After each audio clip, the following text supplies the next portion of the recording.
전방에 좋아요를 향해 발사! 가혹한 외계 행성에 홀로 남겨졌을 때 단 한 자루의 총만 허락된다면 난 주저없이 AK-47을 집어들겠다. 오, 저거 미국의 총기 전문가가 했던 멘트잖아. 그렇지. 전문가들이 인정할 정도로 AK-47이 터프하다는 얘긴데 지금껏 등장한 수많은 총들 중에서 유독 AK-47에 이런 평가가 집중되는 이유가 뭘 것 같아? 뭐 아무래도 1, 2차 대전을 온몸으로 치러낸 소련군의 처절한 경험이 응축된 산문이라고 봐야겠지. 사실 대부분의 소련제 총기들은 이 정밀함보다는 터프함에 방점을 찍고 개발됐어. 하긴 서방의 민간 구사 기업 요원들도 서방의 대표적인 다목적 기관총 FM 맥보다 소련의 PK 기관총 선호할 정도라니까 뭐 말 다 했지. 근데 생각해보니까 AK-47이랑 PK 기관총 모두 미하일 칼라시니코프가 개발한 거잖아. 군대 지원하기에 RPK도 미하일이 설계한 거고 말이야. 사실 미하일 칼라시니코프를 빼놓고는 이 소련의 총기 개발사를 논할 수가 없지. 아니, 미하일 칼라시니코프가 소련의 총기 개발사를 바꿔놨다고 보는 게 맞겠네. 좋아. 그럼 미하일 칼라시니코프가 소련의 총기 개발사를 언제, 어디서, 어떻게, 왜 바꿔놨는지 아주 구체적으로 살펴보자고.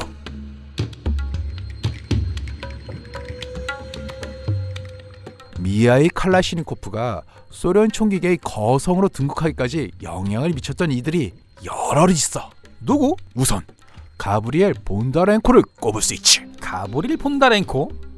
미하일의 어렸을 적 친구인데 이 녀석이 권총 하나를 주어서 미하일한테 주는 바람에 AK가 태동했다고 볼 수 있어. 무슨 권총이었는데? 뭐 여러 자료를 뒤져봐도 브라우닝 권총이란 말만 나오고 정확한 모델명까지는 안 나오는데 그럼에도 불구하고 추정은 가능하지. 아, 그래? 뭔데? 존 브라우닝이 설계하고 벨기에 FN사에서 생산한 브라우닝 M1903이야. 너무 안 어울리는데? 아니, 러시아가 저렇게 세련된 권총도 썼나? 1차 대전 터지기 직전 러시아 제국 시절에 경찰용으로 11,000자루를 주문했던 적이 있어. 아, 그럼 가브릴 이 친구가 주운 건 그 1차 대전 때 쓰다가 분실된 권총이었겠네? 그렇지. 그런데 1차 대전 끝나고 10년 이상 땅속에 묻혀있던 거라 녹이 잔뜩 쓸어서 작동도 안 되는 상태였어. 아이고야, 아니 뭐 그런 고철덩어리를 왜 미하일한테 줬대? 미하일이 어릴 적부터 재미삼아 동네 자물쇠는 다 따고 다닐 정도로 손재주가 좋았거든. 그리고 아버지랑 사냥 다니면서 사냥총도 좀 다뤄봐서 이 총에 대한 지식도 꽤 있었어. 아, 그러니까 뭐 이게 뭐 재주껏 고쳐 써봐라 뭐 이런 거였구만. 그래가지고 뭐 고치긴 했어? 싹 분해해서 녹을 제거한 다음 재조리까지 성공했지. 그런데 이 과정에서 자동권총의 작동 원리까지 모두 파악하고 감동의 눈물을 흘렸다고 하더라고. 뭐 사실 미하일이 어릴 때부터 자전거를 직접 만들어 보는 게 소원일 정도로 기계에 대한 애착이 남달랐어. 근데 재료를 구할 수가 없어서 포기할 수밖에 없었지. 그래서 자전거 대신 수업 시간에 배운 연구기관을 만들어 보겠다고 몇 년씩 매달린 적도 있었다고 하더라고. 아이고, 연구기관? 그거 이론으로만 가능한 거잖아. 그렇지. 그렇게 좌절만 겪던 애가 17살이 돼서야 자동권총 같은 최첨단 기계를 손에 쥐게 된 거야. 기분이 어떻겠어. 야, 이거 뭐 완전히 뭐 사랑에 빠질 수밖에 없지. 뭐 시도 때도 없이 뭐 쪽을 딱 댔겠구만. 근데 누가 그걸 보고 불법 무기 소지죄로 경찰에 신고해버린 거야. 아이고야, 뭐 그래가지고 어떻게 됐어? 뭐 다행히 경찰이 체포되기 전에 총을 숨겨놔서 증거 불충분으로 풀려나긴 했어. 아이고야, 뭐 권총은 어떻게 됐는데? 싹 분해해서 갖다 버렸지. 아이고, 아깝네. 그 권총 안 버리고 이렇게 어디다 숨겨놨으면 지금쯤 그 역사적인 유물이 됐을 텐데. 그럴 경황이 없었지. 왜? 미하일은 유배지에서 탈출한 몸이었거든.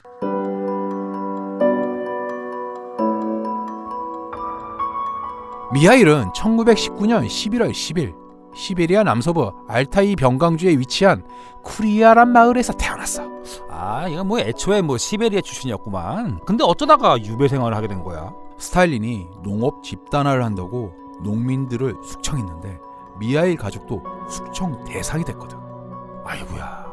결국 미하일의 형제 자매 중에서 이미 결혼한 셋만 쿠리아에 남고 남은 가족은 모두 고향 마을에서 수천 킬로미터 떨어진 미 개척지로 강제 이주를 당했어. 시베리아 톰스크주에 있는 니즈냐야 모코바야란 곳이지. 뭐 그때부터 뭐 고생길이 확 열렸구만. 그때가 1930년 미하일이 10살 때였는데 미하일의 아버지 티모페이 알렉산드로비치 칼라시니코프는 바로 그해 사망했어. 결국 미하일의 모친은 자식들 부양하려고 애가 셋 딸린 호랍이랑 재혼을 해야 했지. 아, 그러면 이게 미하일이랑 사냥을 다녔던 건 친아버지가 아니라 양아버지였구만. 아, 그렇지. 그런데 시베리아가 워낙 혹독했는지 19명이었던 미하일의 형제자매 중에서 성인이 될 때까지 살아남은 건 8명 뿐이었어. 아이고야, 그 와중에 뭐 미하일은 어찌어찌 살아남았네. 아유, 미하일도 위험한 순간이 있었지. 에? 그러니까 6살 때 심하게 알아 누웠던 적이 있는데 상태가 꽤 심각했어. 이 코 밑에 닥터를 대고 숨을 제대로 쉬는지 이렇게 확인해야 했을 정도였거든. 아니, 갑자기 닥터리 미동도 안 하는 거야. 아이고야. 아니, 그래서 목수가 와서 관짝 치수까지 재갔는데 얼마 있다가 숨을 몰아쉬더란 거야. 아, 이게 뭐 어린 나이에 죽을 고비를 넘겼구만. 거기다 성인이 됐을 때도 신장이 160cm 초반대로 이렇게 왜소한 편이었고 운동신경도 떨어져가지고 사냥이건 농사일이건 이게 영 답이 안 나왔지. 유배지에서 그런 쪽으로 재능이 없으면 이거 뭐 천덕꾸러기 신세였겠네. 그렇지. 그래서 15살 때 양아버지한테 허락을 받은 다음 수천 킬로미터 떨어진 고향 마을로 떠났어. 거긴 왜? 쿠리아가 속한 알타이 병광주는 지하 자원도 풍부하고 시베리아 횡단 철도가 지나갈 정도로 산업화가 진행 중인 곳이라 농사일 말고 다른 일자리가 있었거든. 아, 그러니까 이 뭐 기술자로 한번 취업을 해보겠다 이거구만. 그런데 15살짜리 꼬맹이한테 이게 누가 일자리 주겠어? 결국 쿠리아에 사는 누이 집에서 눈칫밥만 먹다가 유배지로 돌아올 수밖에 없었지. 그리고 1년간 학교를 더 다닌 끝에 굳은 결심을 하게 되지. 여긴 도저히 내가 있을 곳이 아니야. 국내형 여건을 위조해서라도 유배지를 떠나야겠어. 그게 뭔 말이야? 스탈린 정권 시절에 숙청된 사람들은 당사자뿐만 아니라 그 자식들까지 거주지 제한이 있었어. 그러니까 뭐 연저제다 이건가? 그렇지. 그러니까 미하일도 시베리아 유배지를 마음대로 벗어날 수 없는 신세였던 거지. 그래서 동급생이었던 가브리엘과 어둠의 경로로 신분증에 해당하는 국내형 여권을 위조한 다음 쿠리아로 돌아가서 일자리까지 얻는 데 성공했어. 그런데 그놈의 권총 때문에 경찰한테 체포당하는 사건이 벌어진 거야. 아이고, 까딱했으면 뭐 불법 무기 소지죄, 신분증 위조죄까지 뭐 묻고 따블로 가는 거였네. 아마 이게 시베리아행 정도는 안 끝났을 거야. 뭐 암튼 무사히 풀려나긴 했지만 결국 미하일은 유배지에서도 고향 마을에서도 환영받지 못하는 천덕꾸러기 신세가 됐지. 이거 살짝 짠한데? 결국 1938년 18살이 되던 해 카자흐스탄에 있는 알마아타로 건너가서 투르키스탄 시베리아 철도에 철도공으로 취직을 하지. 거기서 기관차 수리를 하면서 취미삼아 총기 분해 조립을 했는데 공산당 조직자 간부 하나가 미하일의 손재주를 알아보고는 미하일을 인근에 있는 무기 설계국으로 보냈어. 거기서 뭐 총기 설계를 시작한 건가? 18살짜리 아이가 그런 일 하긴 좀 무리가 있지. 그러니까 모신 나강 소총 조립 파트에서 목재 스톡 검사를 했어. 근데 위장 신분으로 그런 무기 설계국 같은 데서 일하다가 걸리면은 진짜 큰일 나는 거 아니야? 무기 설계국에 들어간 직후에 징집이 되면서 면죄부를 받게 되지. 체력은 부실해도 기계 다루는 솜씨가 워낙 좋아서 전차 정비사로 입대를 했는데 틈틈이 엔진 가동 시간 측정기를 개량하거나 전차포 발사탄수 측정기 같은 발명품을 만들었어. 이 중에 전차포 발사탄수 측정기는 소련군 최고의 명장을 손꼽히는 게오르기 주코프로부터 손목시계를 하사받을 정도로 칭찬이 자자했지. 덕분에 20살이 되던 해에 중사로 진급하고 전차장 자리까지 앉게 됐어. 뭐 이쯤 되면 이 미하일은 전차 설계 쪽으로 진출해서도 나름대로 성공했을 것 같은데 어쩌다가 총기 설계자로 진로를 바꾼 거야? 1941년에 발생한 운명적인 사건 때문이지.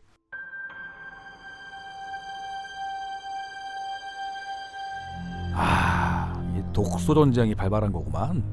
2차 대전이 진행되는 와중에 나치 독일이 소련에 쳐들어가면서 벌어진 전쟁인데 인류 역사상 국가 간에 벌어진 전쟁 중에서 가장 규모가 컸고 희생자도 엄청난 전쟁이야. 그래서 구소련과 러시아에서 이 전쟁을 대조국 전쟁이라고 불러. 2차 대전 때 연합군의 승리에 그 결정적인 역할을 했던 전쟁이잖아. 그렇지. 그런데 개전 초기엔 소련군이 일방적으로 밀렸어. 당시 미하일도 T-34를 몰고 브란슈크 전투에 참가했는데 독일군 포격에 포탑을 한 방 얻어맞고 파편에 어깨를 간통당하는 부상을 당하지. 아이고야, 뭐 그래가지고 어떻게 됐어? 상처가 꽤 깊어서 후방으로 이송이 결정됐어. 그래서 부상병들과 군의관 그리고 몇 명의 경비병들과 함께 트럭을 타고 후방 깊숙이 있는 야전병원으로 이동을 했는데 한참을 가다가 한밤중에 어느 마을 입구에 도착했어. 야, 이거 뭐 저 느낌이 좀 쎄한데? 미하일을 포함한 정찰조 3명이 독일군 매복에 대비해서 마을 쪽으로 정찰을 나갔어. 마을을 한참 둘러보고 있는데 갑자기 트럭 쪽에서 아이고야, 총소리가 멈춘 뒤에 정찰조가 현장에 도착했지만 살아남은 사람은 아무도 없었어. 경비병들도 모식 나간 소총으로 반격을 했지만 트럭 근처까지 다가서 MP40 기관단총을 난사하는 독일군을 당해낼 수가 없었던 거지. 소련군도 이 슈파긴 기관단총을 쓰지 않았나? 그건 아직 배치되기 전이었지. 러시아 영화 AK-47에도 미하일이 부상당해서 후송되는 장면이 나와. 그래? 영화에선 슈파긴이 작동 불량을 일으키는 걸 보고 열받은 미하일이 기관단총 설계를 시작한다 뭐 이런 식으로 묘사되는데 이건 고중 오류야. 미하일이 부상당했던 브란슈크 전투는 1941년 10월 23일에 끝났는데 슈파긴은 같은 해 11월이 돼서야 생산이 시작됐거든. 그러니까 이게 뭐 영화적 허구 정도로 이해하고 넘어가야겠구만. 그렇지. 아무튼 간발의 차이로 목숨을 구한 미하일은 동료들과 일주일 꼬박 걸어서 병원에 도착한 다음 몇 달 동안 치료를 받았는데 이게 밤마다 전우들이 독일군에게 학살당하는 악몽에 시달려 있어. 이게 뭐 얘기 듣고 보니까 AK 탄생의 진짜 1등 공신은 독일군이었구만. 미하일의 친구 가브릴이 AK를 태동시킨 인물이라면 미하일의 전우들을 학살한 독일군은 AK의 복수와 파괴의 유전자를 심어준 당사자라고 볼 수 있지.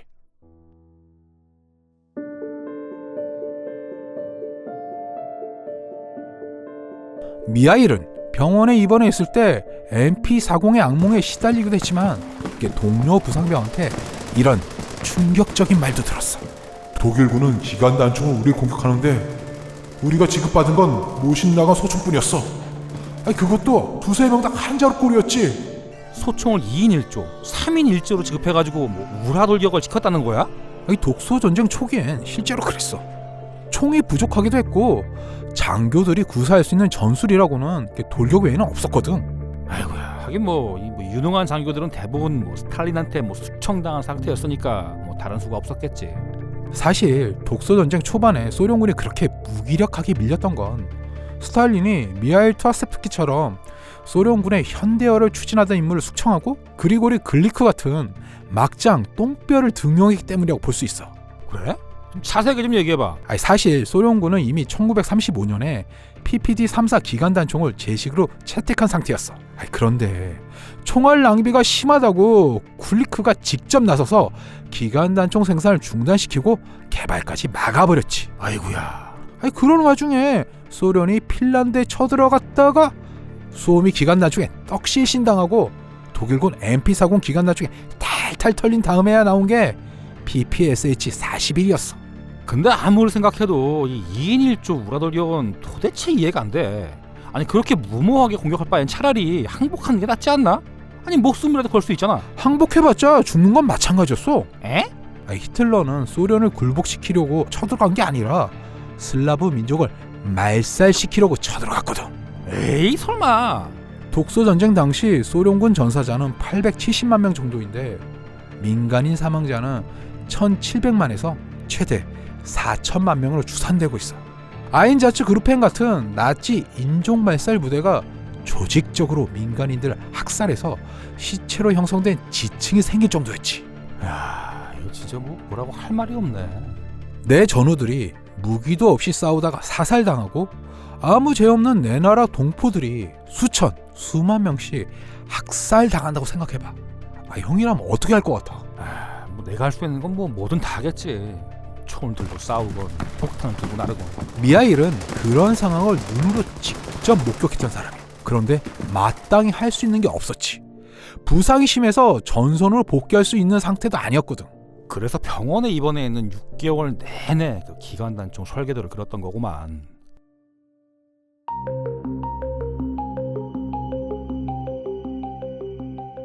한 가지 궁금한 게 있는데 왜 하필이면 기관단총이지? 뭔 말이야? 그러니까 미하일이 입원해 있는 동안 PPSH-41이 대량 생산돼서 보급됐잖아. 그랬지. 덕분에 모스크바 공방전에서 독일군을 막아내는 데도 성공했는데 굳이 기관단총을 설계한 이유가 있나?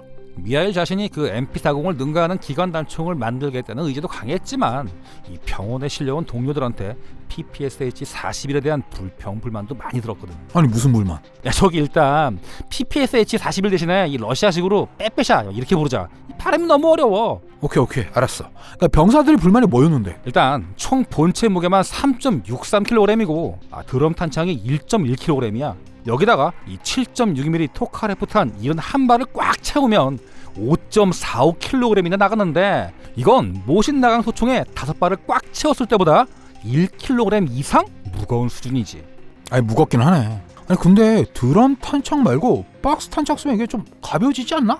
아이고야, 이 빼빼샷 연사 속도가 스펙상으로 보자면은 분당 900발에서 1000발 수준이야. 그래서 35발들이 박스 탄창을 쓰면은 2초 만에 총이 비어. 에이 뭐 M16 같은 자동소총도 이게 연사 속도가 분당 900발인데 그러니까 아무 문제 없이 잘 쓰잖아. 자동소총은 뭐 급할 때나 연사로 땡기니까 연대 속도가 빨라도 별 상관이 없어. 그리고 어차피 이 소총탄은 살상력도 강하고 반동도 세니까 뭐 단발로 쏘는 게 정석이기도 하고. 그렇긴 하지. 그런데 이 기관단총은 애초부터 저지력이 약한 권총탄을 연사로 퍼부려고 만든 총이라 이거야. 그러니까 연대 속도가 너무 빠르면 문제가 충분히 될 수가 있지. 제 성능을 내려면 드럼 탄창이 필수다. 아 요거구만.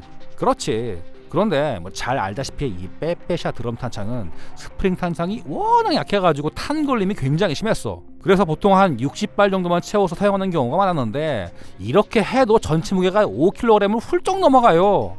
당연히 뭐 병사들 입장에서는 환장할 노릇이지. 거기다가 워낙 총을 급하게 만드느라 이 품질 관리가 안 돼가지고 연대 속도가 분당 1200발을 찍는 경우도 있었어. 와, 아이 그 정도면은 탄 낭비가 문제가 아니라 이거 총구 컨트롤이 가능해? 물론 이 빼빼샤 같은 경우에는 이런 단점을 상쇄하고도 남을 만한 기본기를 갖추고 있는 총이었고 대량 생산 체제도 이미 완비된 상태였기 때문에 이 독도전쟁 내내 그 생산되면서 대활약을 할 수 있었지. 하지만 소련군 내부에서도 이 빼빼샤의 문제점들을 이미 인식하고 있었어. 그래서 1942년부터 빼빼샤 후속 기관단총 개발에 나선 상태였지. 미하일한테도 신형 기관단총 경쟁에 참가할 기회가 있었던 셈이구만.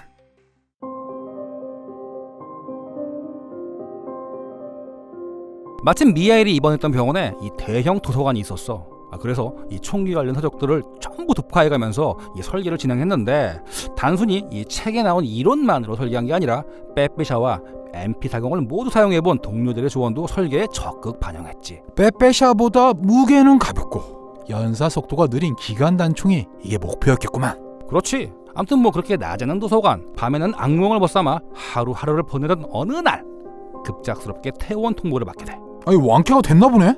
어차피 뭐 완쾌가 어려우니까 집에 가서 쉬라는 거였지. 그래서 퇴원한 직후 민간인 시절에 일했던 마타이역 열차 정비소로 달려갔어. 그리고 이 정비소에서 함께 일하던 동료들의 도움으로 사제총스러운 시제품을 뚝딱 만들어냈는데 바로 이놈이야. 아 그래 이거 영화에서도 봤어. 이거 솔직히 좀 실망스러웠지. 아니 왜? 아니 이거 톰슨 기관단총 이거 대놓고 베낀 거잖아. 아이고 뭐 대놓고 베꼈다고 주장하는 근거가 있나? 아니 당연히 있지. 소련 건국 초기에 톰슨 M1928A1을 정식으로 도입했던 적이 있고 아니 그 2차 대전 때도 미국에서 지원받은 적이 있어. 그러니까 미하일이 그 톰슨 기관단총을 어렵게 구해가지고 역설계를 했다 뭐 이건가? 이거 합리적 의심이지. 야 그렇게 따지면은 외국산 기관단총을 갖다 역설계하는 것보다 차라리 이 자국산 빼삐샤를 개량하는 편이 훨씬 더 쉽지 않았겠어? 빼빼샤보다 가볍고 연사 속도가 느린 기관단총을 만드는 게 목표였다면서. 그렇지. 아니 그럼 톰슨을 카피하는 게 훨씬 현실적이지. 빼빼샤 같은 경우 탄자가 총강을 빠져나가는 동안 그러니까 노리쇠의 무게와 리코일 스프링의 힘만으로 약실을 폐쇄하는 단순 블루백 방식이잖아. 이 경우 연사 속도를 늦추려면 노리쇠의 무게를 늘려야 하는데 그렇게 하면 총 무게가 늘어나니까 이게 의미가 없지. 그래서 선택한 게 뭐 톰슨 기관단총이다? 그렇지. 톰슨은 기계적인 힘으로 노리쇠의 후퇴 속도를 늦추는 지연 블루백 방식을 쓰거든. 이 지연 블루백 방식도 이 종류가 많잖아. 이 구체적으로 어떤 방식이지? 노리쇠의 상하로 움직이는 황동제 부품 달린 거 요거 보이지? 그러니까 방아쇠를 당겨서 격발하는 순간 저 황동 부품과 강철제 총몸 사이에 강력한 마찰력이 발생하면서 약실 개방이 늦춰진다. 이거야. 아, 이게 뭐 마찰력의 힘으로 놀이새 후퇴를 지연시키는 방식이구만. 그렇지. 일명 블리시록이라 불리는 방식인데 이 방식을 응용하면 놀이새의 무게를 줄일 수 있지. 미하일이 톰슨을 카피한 건 최선의 선택이었을 거야. 근데 말이다, 이 미하일이 만든 기관단총이랑 톰슨 기관단총은 내부 구조가 완전히 달라.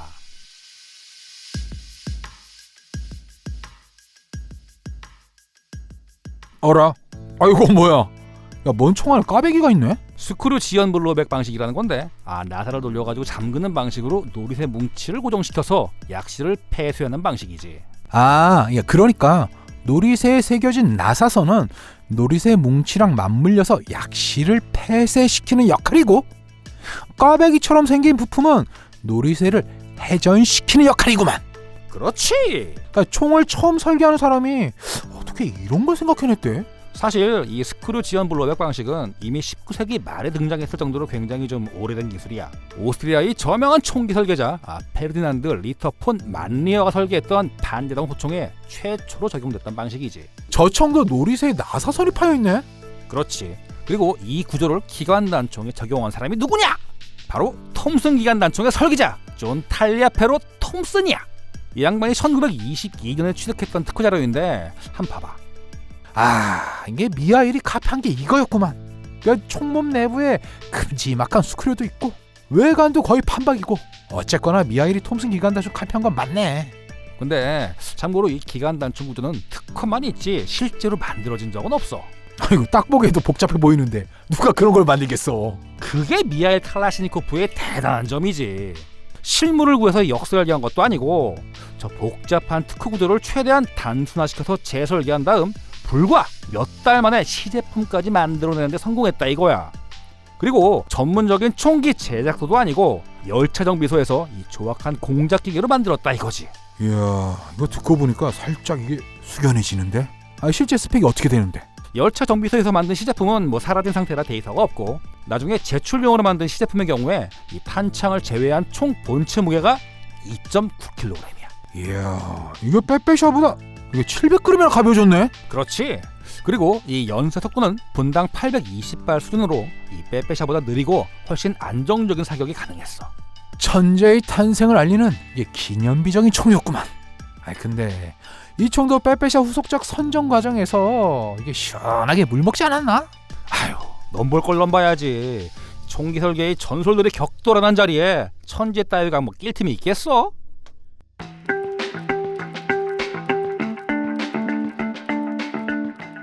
일단 미하일이 만든 기관단총의 정확한 명칭부터 짚고 넘어가자고. 미하일 칼라시니코프가 1942년에 만든 기관단총이니까 이걸 원어로 발음하면 비스탈리어트 폴리미오트 칼라시니코프 42야. 이거 발음 정확하게 한 거 맞아? 뭐 아무튼 이걸 뭐 영문 약자로 줄이면 PPK 40이니까 뭐 간편하게 그냥 PPK 42로 가자고. 오케이? 알았어. 그러니까 영화에서는 PPK 42가 크루바킨 장군한테 좋은 평가를 받아서 이게 무기 경진대회에 진출하는 걸로 나오는데 실제로는 어땠어? 열차 정비소에서 만든 1호 시제품이 이 우여곡절 끝에 카자흐스탄 공산당 중앙군사위원회로부터 좋은 평가를 받은 것까지는 영화랑 정확하게 일치해. 그런데 그 이후부터는 약간 각색되거나 생략된 부분이 있더라고. 영화니까 어쩔 수 없지. 그래도 우린 사실관계가 중요하니까 쭉 한번 얘기해줘봐. 1호 시제품은 거의 사제총 수준이라 이걸 제대로 평가받으려면 제대로 된 시제품이 필요했지.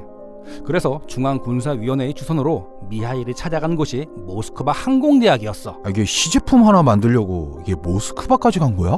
그건 아니고 마침 그 전쟁통에 모스크바 항공대가 카자흐스탄 알마타로 이전한 상태였지. 그래서 모스크바 항공대의 최첨단 장비로 완성도 높은 2호 시제품을 만들어내는 데 성공했어. 그거 영화에서도 살짝 묘사되고 있더라고. 그러니까 1호 시제품은 목재 개머리판이 달려있는데 2호 시제품엔 접처식 개머리판이 달려있어. 야, 이거 무슨 설명이 좋다 펜더. 근데 결정적인 부분은 각색이 좀 세게 들어갔어. PPK 41을 평가했던 쿠르바킨 장군은 가상의 인물이거든. 진짜? 실제 인물이 누군데? 아나톨리 블라곤 라브프라는 분이지.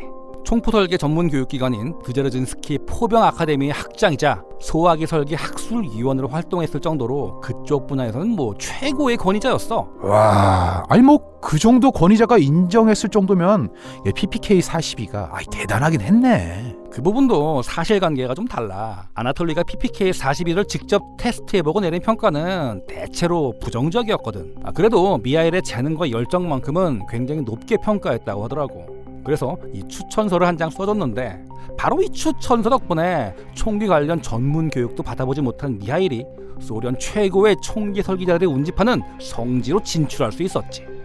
그 영화에 나오는 슈로프스키 사격 시험장 말이지. 맞아. 이 정식 명칭은 붉은 군대 포병관리국 산하 소화기 및 박격포 과학 연구 시험장이야. 와, 이게 명칭부터 뭔가 있어 보이긴 하네. 가장 주된 역할은 무기 경진 대회를 주관하는 거였지. 소련 각지에 총기 설계국이 있는데 각 설계국 단위로 예선전을 치러서 우수한 총기들을 1차로 선정해. 그리고 이 총기들이 슈로프스키 사격 시험장에서 모여서 최종 본선을 치른다. 뭐 이렇게 보면 돼. 그 당시에 그 소련군 제식 소화기들은 대부분 여기서 열린 경진 대회에서 우승컵을 차지한 총들이었지. 이야, 이게 소련 총기계의 메이저리그 같은 곳이구만. 그렇지. 그런데 이곳이 단순히 뭐 무기 경진 대회만 하는 곳이 아니야. 탄도 연구실도 별도로 운영을 했고 총기 설계와 시제품 제작에 필요한 설비와 인력도 거의 뭐 최고 수준으로 보유하고 있어가지고 재능이 있는 신인들에게 슈로프스키 사격 시험장은 최고의 등용문이었지. 미하일 칼라시니코프도 그런 루키 중에 한 명이었다. 이거네. 그런데 미하일이 슈로프스키 사격 시험장에 입성했을 무렵 신형 기관단총 경진 대회의 최종 우승작은 거의 결정된 상태였어. 혜성처럼 등장한 슈퍼루키 수다F의 PPS 42가 우승컵을 차지했거든.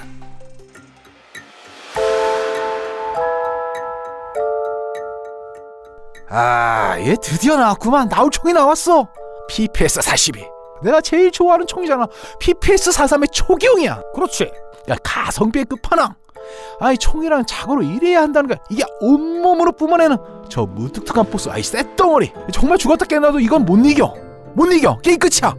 네가 좋아할 줄 알았다. 근데 당시 그 경진대회에 20명 정도가 참가했는데 이 중엔 덱타르프와 슈파긴도 있었어. 데타르프랑 슈파긴? 이야, 이게 수다이프가 진짜 대단하긴 했구만. 그런 괴물들을 꺾고 이렇게 우승컵을 차지했단 말이야? 야, 그 혼자만 감동하지 말고 덱타르프랑 슈파긴이 어떤 분들인지 좀 자세하게 좀 설명해봐. 좋아. 일단 덱테르프 같은 경우에 간단히 말해서 러시아의 존 브라운이라고 보면 돼. 어허! 야, 그 존 브라우닝 이름은 그렇게 함부로 남발하는 게 아니오. 이게 너무 무례했나? 좀 객관적으로 얘기해봐. 좋아. 총기 설계 능력을 수치로 환산하자면 존 브라우닝이 100일 때 이게 덱테르프는 37.4? 이 정도? 37.4나 돼? 야, 이거 덱테르프 양반도 뭐 레벨이 엄청난 분이구만. 당연하지. 이분이 어떤 분이냐? 커버로프 조병창 설계구 이끄는 수장으로 당시 소련 최강의 총기 설계자로 군림하고 있었지. 장르 구분 없이 이것저것 많이 만드셨는데 뭐니 해도 제일 유명한 건 DP-28 경기관 총이지. 그 후라이팬 드럼 탄창. PTRD 41 볼트 액션 시 대전차 소총도 빼놓으면 서습한 물건이고. 그런데 이분이 유독 슈팍이라고 인연이 깊어. 그래? 덱타르프가 워낙 드럼 탄창 매니아라서 본인이 설계한 DK 중기관총에도 드럼 탄창을 달았었는데 사용탄 자체가 워낙 이게 큼지막해서 장탄수가 30발밖에 안 된다는 단점이 있었지.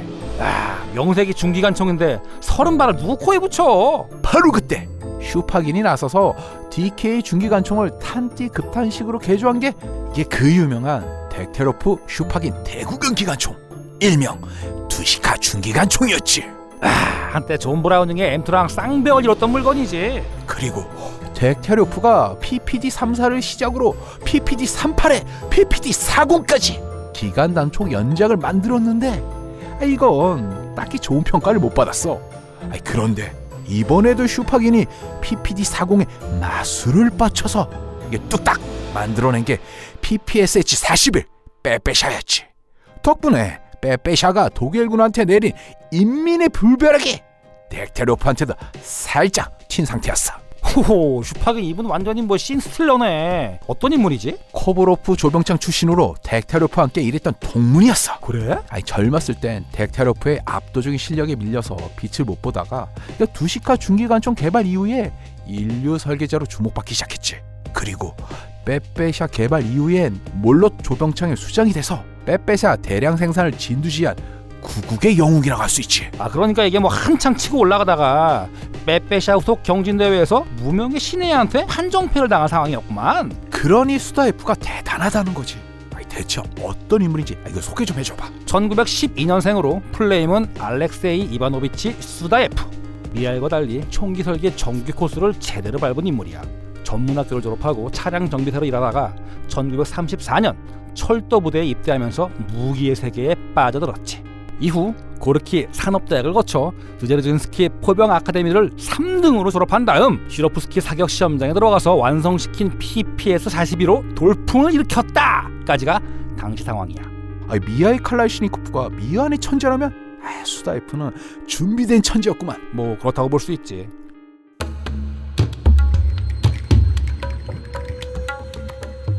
혹시 미하일이 빼빼샤 후속 경진대회에 출전했다면 이변의 주인공이 됐을 가능성이 있었을까? 그럴 가능성은 제로야. 일단 당시 참가작들을 한번 쭉 살펴봐봐. 어디 보자. 이게 권총 손잡이부터 탄창까지 간격이 대체로 길쭉길쭉하네. 저게 그 당시 디자인 트렌드였나? 단순히 뭐 디자인 트렌드가 아니라 총몸을 길게 설계해서 놀이새 왕복거리를 늘린 구조야. 저렇게 하면 단순 블로백 방식으로도 아주 손쉽게 연사 속도를 줄일 수가 있지. 와, 진짜 어이가 없네. 총몸만 늘리면 연사 속도가 떨어지는데 미하일은 그 복잡한 스크류 지연 블로백 방식을 썼던 거야? 미하일이 저 방식을 몰랐던 건 아닐걸. 독일군 MP40도 놀이새 왕복거리가 긴 단순 블로백 방식을 써가지고 이 연사 속도를 늦춘 방식이었거든. 하긴 동료들이 노획한 MP40을 미하일이 그냥 내버려뒀을 리가 없지. 분명히 다 뜯어보고 내부 구조를 파악했을 텐데 왜 복잡한 총을 만든 거지?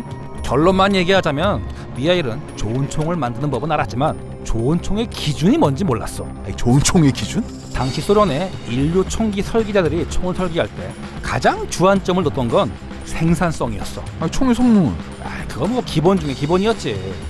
덱타리오프가 설계한 PPT-40의 경우 절삭 가공 방식을 채택했기 때문에 숙련된 인력이 꼬박 14시간을 매달려야 총 하나가 간신히 완성됐어.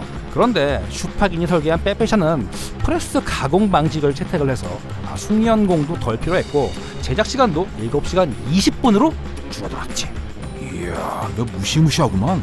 거의 절반으로 줄었네? 그런데 수다F는 그 빼빼샤의 무시무시한 생산성을 극한으로 끌어올린 거야. 덕분에 PPS-42 한 자를 만드는데 걸리는 시간이 2시간 40분으로 단축됐어. 바로 이것이 이게 PPS지. 그리고 제작에 필요한 철강 사용량도 빼빼샤 같은 경우에는 13.9kg이었는데 PPS-42는 6.2kg밖에 안 돼. 이거 미하일이 설계한 PPK-42는 딱 보기에도 이게 절삭 가공으로 만든 것 같은데 생산성 면에서는 PPS-42한테 상대가 안 됐겠지. 생산성은 둘째치고 애초부터 작용 여건 미달이었어. 그건 또 무슨 말이래? 빼빼샤 후속 기관 단총 성능 요구안이 뭐였냐면 빼빼샤보다 가볍고 만들기 쉽고 연자 속도가 분당 600발 이하인 총이었거든. 그런데 이 중에서 PPK-42가 만족시킨 요건은 빼빼샤보다 가벼운 무게뿐이었지. 심지어 경진대회가 끝나고 나서 시험장에 있는 설비와 인력을 총동원해서 PPK-42 개량형도 만들어봤지만 테스트 결과 최종 결론은 개선의 여지가 없음이었어.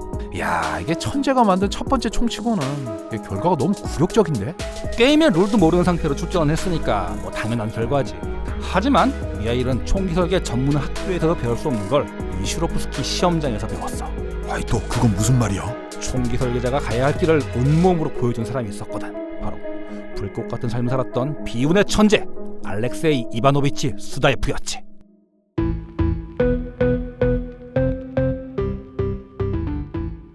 수다F가 PPS 기관 단총 때문에 한참 바쁘게 뛰어다닐 때 우리의 주인공 미하일은 이게 뭘 하고 있었나? 오늘 할 얘기의 주제 기관총을 설계하고 있었지. 뜬금없이 갑자기 무슨 기관총이야?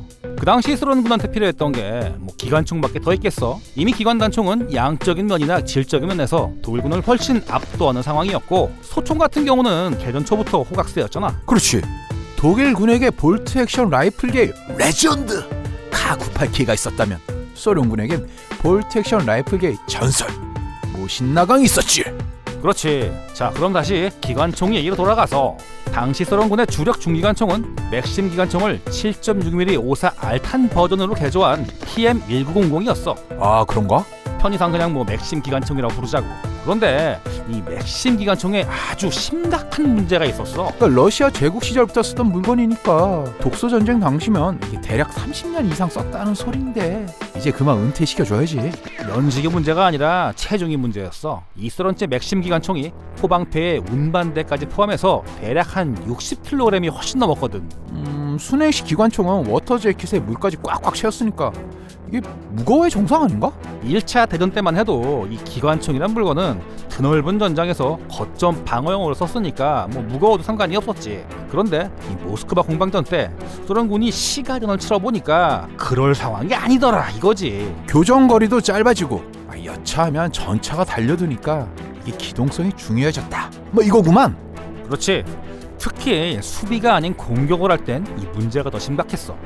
여기저기 옮겨다니면서 뭐 냉각수를 구하는 것도 쉬운 일이 아니고 말이야. 총열 교체가 가능한 공냉식 기관총이 필요해졌다 이거구만. 그렇지. 근데 사실 이미 만들어둔 게 있었어.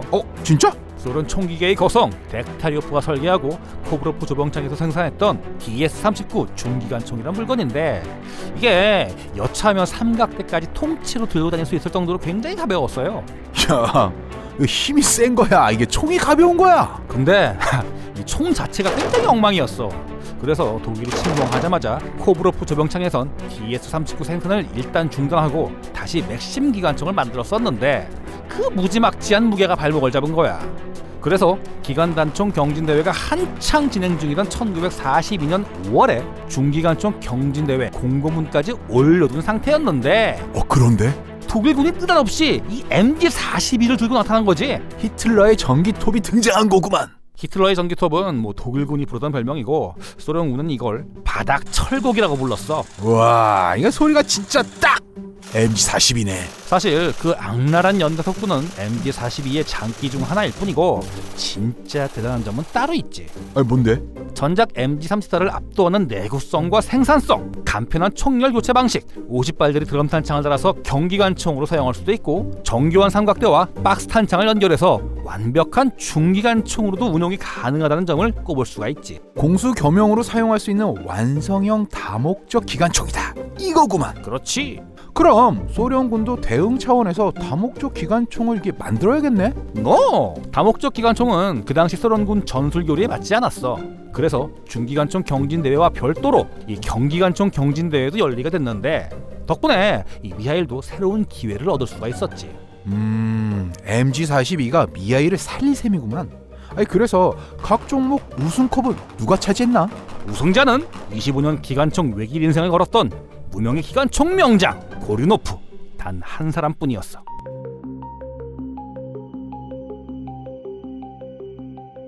본명은 표트르 막시모비치 고류노프. 1902년 가난한 농민의 아들로 태어나서 14살 때부터 자물쇠 제조공으로 일하다가 16살 때 군에 입대해서 5년간 맥심 기관총 사수를 했던 인물이지.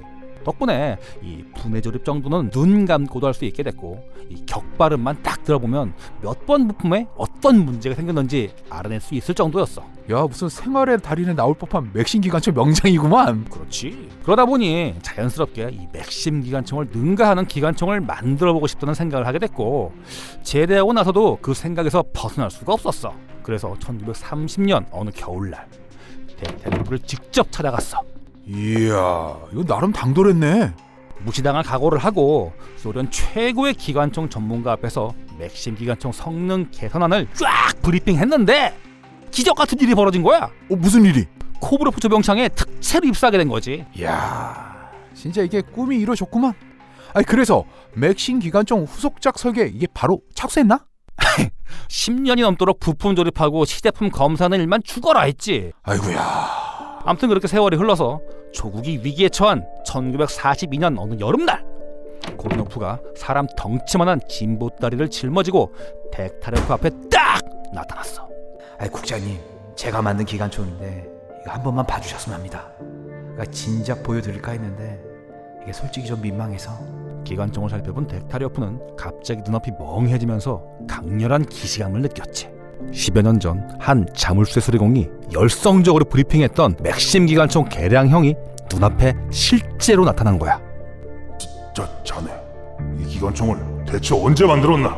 구상은 오래전부터 해뒀고 부품부터 하나씩 만들어놨는데 얼마 전에 우리 조병창에서 신형 중기관총을 만들어내야 한다는 소리를 듣고 바로 조립을 시작했습니다. 야, 이게 10년이 넘도록 칼을 아니 이게 기관총을 갈았던 거네. 결국 이 기관총은 덱테리오프가 만든 시제품과 나란히 슈로프스키 사격 시험장에 진출하는 데 성공했어. 그리고 현장 테스트를 진행하고 있었는데 갑자기 스탈린이 불쑥 나타나서 덱타리오프한테 한마디 툭 던졌어. 임자라면 어떤 총을 고르겠나? 저라면 당연히 고리노프가 만든 기관총을 선택할 겁니다. 이야, 이게 덱타리오프가 진짜 대인배였네. 덕분에 1943년 5월 고리노프 중기관총이 최종 우승컵을 차지하고 SG-43이라는 제식명으로 소련군의 제식으로 채택되지. 군에 입대한 후부터 꿈꿔왔던 맥심 기관총을 능가하는 기관총을 무려 25년 만에 이뤄낸 거야. 야, 진짜 대단하네. 그리고 바로 이 총력 생산 체제에 돌입해서 1943년 6월부터 실전 배치에 들어갔어. 아니, 진짜 소련이 급하긴 급했나 보구만. 그게 비극의 원인이었지. 빼빼샤를 만든 슈파긴이나 PPS-43을 만든 수다이프가 그랬던 것처럼 고리노프도 자신이 만든 SG-43의 생산을 총괄 감독했는데 너무 몸을 혹사시켰는지 1943년 12월 23일 고리노프는 급작스럽게 숨을 거뒀어. 야, 진짜 살짝 울컥한다. 진짜 과로사는 진짜 위험해. 공식적인 개발 기간은 1년 남짓이었지만 세상의 빛을 보기까지 25년이 걸렸던 고리노프의 유작은 MG-41을 상대로 치열한 싸움을 벌였고 위기에 처한 조국을 구해내는데 큰 기여를 했다고 평가받고 있어.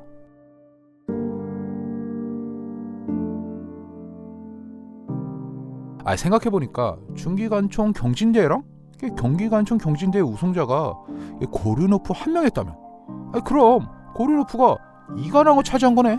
아니, 이 경기관총 대회는 우승자가 없었어.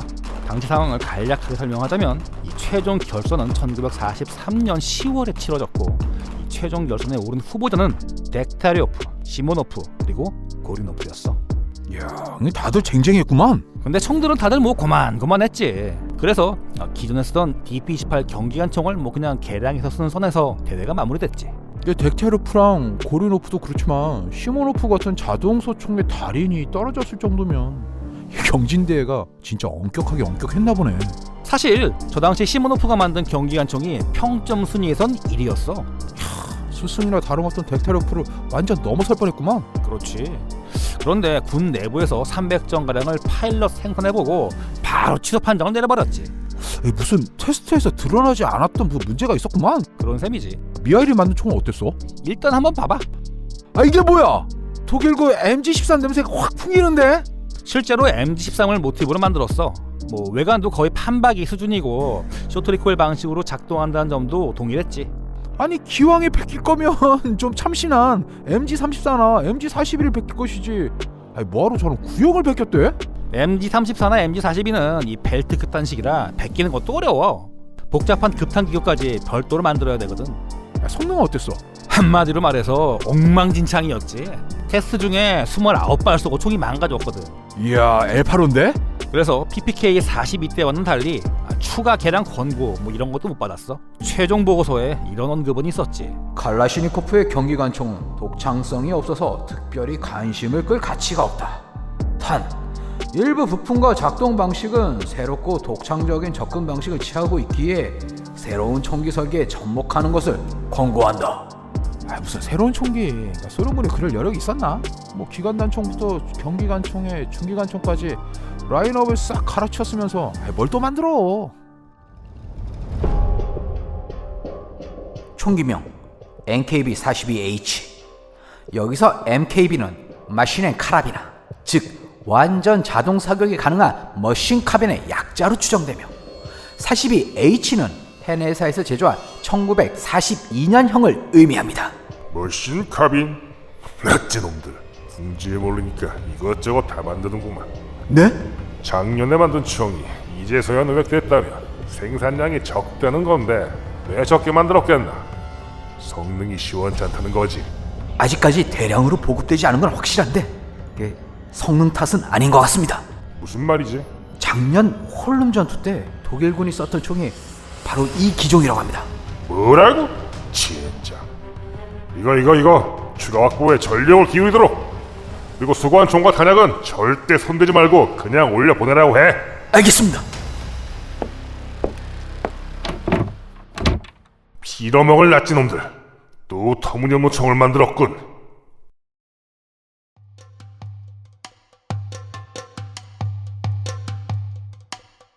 저 소련 군장교 말이야. 홀룸 전투 얘기가 나오니까 갑자기 격분하는데 왜 저러는 거야? 이게 다 잡은 물고기를 놓친 전투였거든.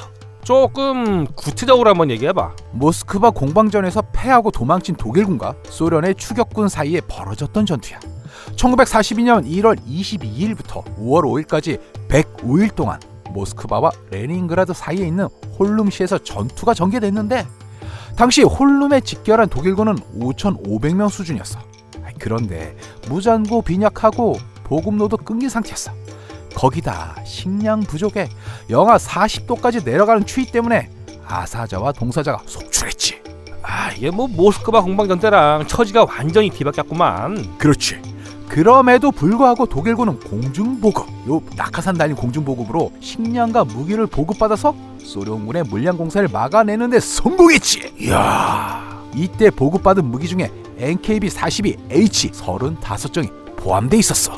고작 35종으로 소련군 장교가 저렇게 뭐 질겁할 정도로 소련군 추격대를 요절냈다 이거야? 홀룸 포위전의 최종 결과가 독일군 사상자가 3,500명, 소련군 사상자는 2만 명이었는데 NKB-42가 이 압도적인 교환비에 어느 정도 일조했는지는 확실치 않아. 그런데 만약 NKB-42가 홀룸에서 재구시를 못했다면 세계 최초의 돌격소총 STG-44도 세상에 못 나왔겠지. 뭐 결론적으로 MKB-42가 홀룸에서 꽤 활약을 했나 보구만. 아무튼 소련군도 NKB-42에 대한 대책 마련에 들어갔는데 노획한 NKB-42는 모두 붉은 군대 포병 관리국으로 보내서 성능 분석을 했고 스탈린에게 보내는 보고서도 따로 작성했다고 하더라고. 소비에트 연방 원수 이오시프 비사리오노비치 스탈린 동지께 오래전부터 칼리닌, 볼호프 그리고 레닌그라드 전선군이 독일군의 7.9mm 신형 머신 카빈을 노획했습니다.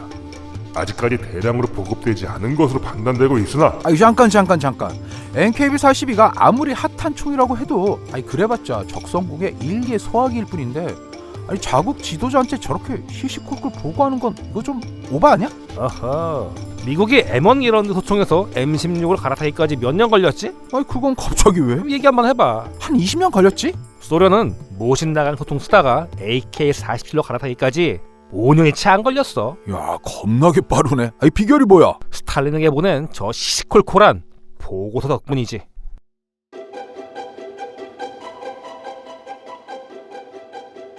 스탈린에게 보낸 저 보고서 결론을 요약하자면 MKB-42는 권총탄보다 강하고 소총탄보다 약한 중간탄을 사용하는 관계로 기관단총보다 저지력과 사거리 면에서 앞서고 소총보다 연사력과 장탄 수면에서 앞섭니다. 고로 MKB-42가 독일군에게 대량으로 보급될 경우 기관단총과 소총으로 무장한 우리의 보병 화력은 수세에 몰릴 것으로 예상되는 바, 이에 대응할 무기체계 개발을 조속히 추진해야 합니다. 오우, 숨 넘어가겠네. 근데 한 가지 질문. 기관단총이 NKB-42한테 밀리는 건 100% 이해가 돼. 그런데 소총은 NKB-42랑 비교했을 때 연사력과 장탄수는 딸려도 사거리와 위력은 앞서잖아. 독일군은 이미 1차 대전 끝난 뒤부터 알고 있었고 이 소련군도 독도전쟁을 치르면서 점차 깨닫게 된 사실이 있었으니 바로 실제 교전거리는 대부분 300m 내외라는 거였어. 소총이 아무리 유효사거리가 1000m를 넘나들고 위력이 강력해도 사람끼리 싸우는 환경에선 별로 쓸모가 없다 이거지. 그러겠네. 그렇지. 이 중간탄은 적당한 크기와 적당한 위력을 갖춘 덕분에 풀 오토로 쏴도 이 반동 컨트롤이 용이해서 시가전에 굉장히 특화된 탄이라고 봐도 무방할 정도였어. 근데 말이야, 그 중간탄이란 게 K98K용 7.92mm 마우저탄 탄피를 23mm 싹둑 잘라내서 만든 거 아니야?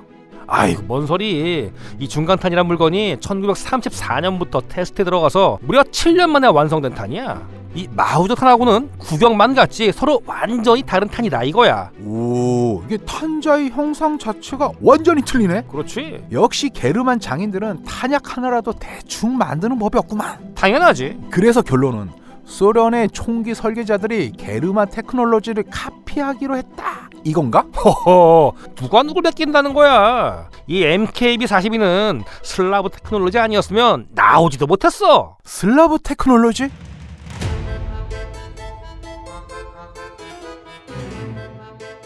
독일에서 MKB-42가 나오기 한참 전에 이미 소련의 총기 설계자가 비슷한 컨셉의 총을 만든 적이 있어. 아니 누군데? 러시아 자동 소총계의 선구자 블라디미르 그리고리에비치 펴도로프야. 1874년생으로 러시아에서 가장 오래된 군사 교육기관인 미하일롭스카야 포병 아카데미를 졸업하고 러시아 제국 국방부 포병관리국 포병위원이 된 후에 수많은 총을 설계했던 인물이지. 러시아 제국 시절부터 활동했던 분이구만. 참고로 이 펴도로프의 직계 제자 중에 한 명이 소련 총기계의 거성 덱타료프야. 어이구야. 아무튼 1차 대전이 한창이었던 1916년 펴도로프는 러시아 최초의 자동소총 아프토마트 1916을 만들어내는 데 성공했어. 이 자동소총의 가장 큰 특징은 러시아 자국산 7.62mm 오사 알탄보다 훨씬 마일드한 수입산 6.5mm 아리사카탄을 쓴다는 점이야. 덕분에 풀 오토 사격을 해도 이게 뭐 꽤 안정적인 탄착군을 유지할 수가 있었지. 요즘으로 치면 돌격소총보다는 전투소총에 가깝네. 그렇지. 뭐 어쨌거나 이 총은 꽤 좋은 평가를 받았어. 하지만 당시 러시아는 이 비싸고 복잡한 총을 대량 생산할 여력이 없었어요. 거기다 이 전쟁 중에 내전까지 발발하는 바람에 생산량이 더 줄어들었고, 소비에트 연방 체제가 자리 잡은 1925년엔 사용탄 표준화 차원에서 아예 생산이 중단됐지. 돌고 돌아서 다시 7.62mm 오사 알탄으로 안착했구만. 다행히 이 표도로프가 키워낸 제자의 제작격인 시모노프가 자동소총 AVS-36을 선보이면서 자동소총의 명맥을 이어갔고, 토카레프가 그 후속작인 SVT-40 반자동소총을 개발해서 이 독소전쟁 당시에 꽤 많이 사용을 했는데, 문제는 이 소련군 병사들이 SVT-40을 별로 안 좋아했다는 거야. 아이 그럴만도 하지. 반자동 방식이라 명중률도 모신 나강에 비해 뒤처지고, 구조가 복잡해서 내구성도 떨어지고, 관리도 어렵고, 한마디로 말해서 다루기 어려운 총이잖아. 그렇지. 그런데 독일군이 소련이 처음 쳐들어왔다가 SVT-40을 보고 입이 쩍 벌어졌어. 아니 소련군이 이렇게 훌륭한 반자동 소총을 만들어 쓰고 있었다고? 소련군한테 천대받던 SVT-40을 독일군이 극찬했다, 이건가?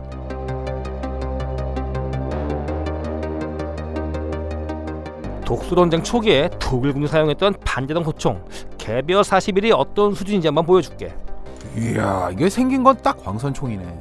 아니, 총구가 왜 저래? 총열에 가스관을 직결하는 대신에 이 총구 끝에 트랩을 설치해서 가스를 끌어모으는 방식이라 저 모양 저 꼴이지. 아니 왜 저렇게 만들었대? 참고로 저게 총기계의 최고 존엄 존 브라우닝이 19세기 말에 특허를 냈던 최초의 가스압 작동식 메커니즘이야. 그런데 저런 구조에선 가스압이 한참 떨어진 다음에 회수가 되니까 이 놀이새를 제대로 못 움직여.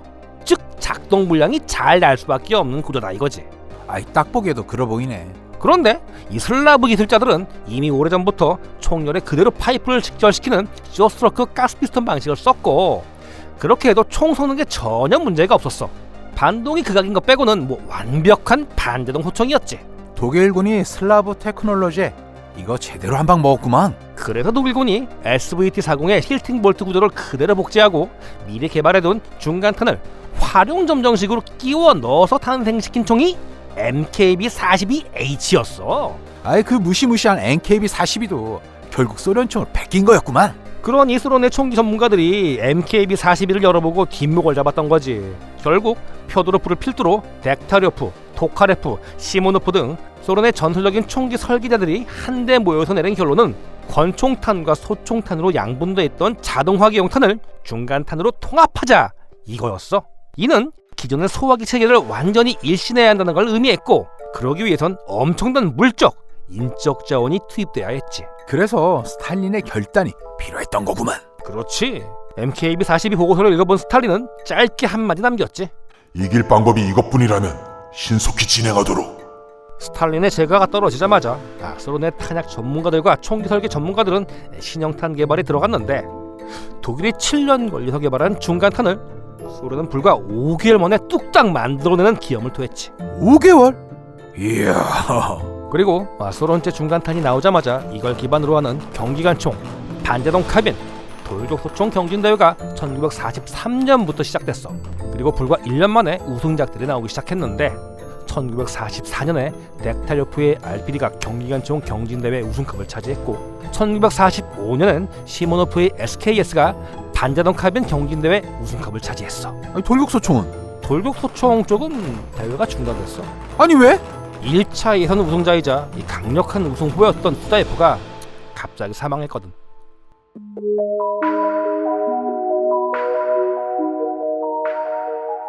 수다이프가 어쩌다가 죽은 거야? 아니 무슨 사고라도 당한 거야? PPS 42 만든다고 이 목숨 걸고 레닌그라드에 뛰어들었잖아. 아니 그랬었지. 그때 몸을 너무 혹사시켰어.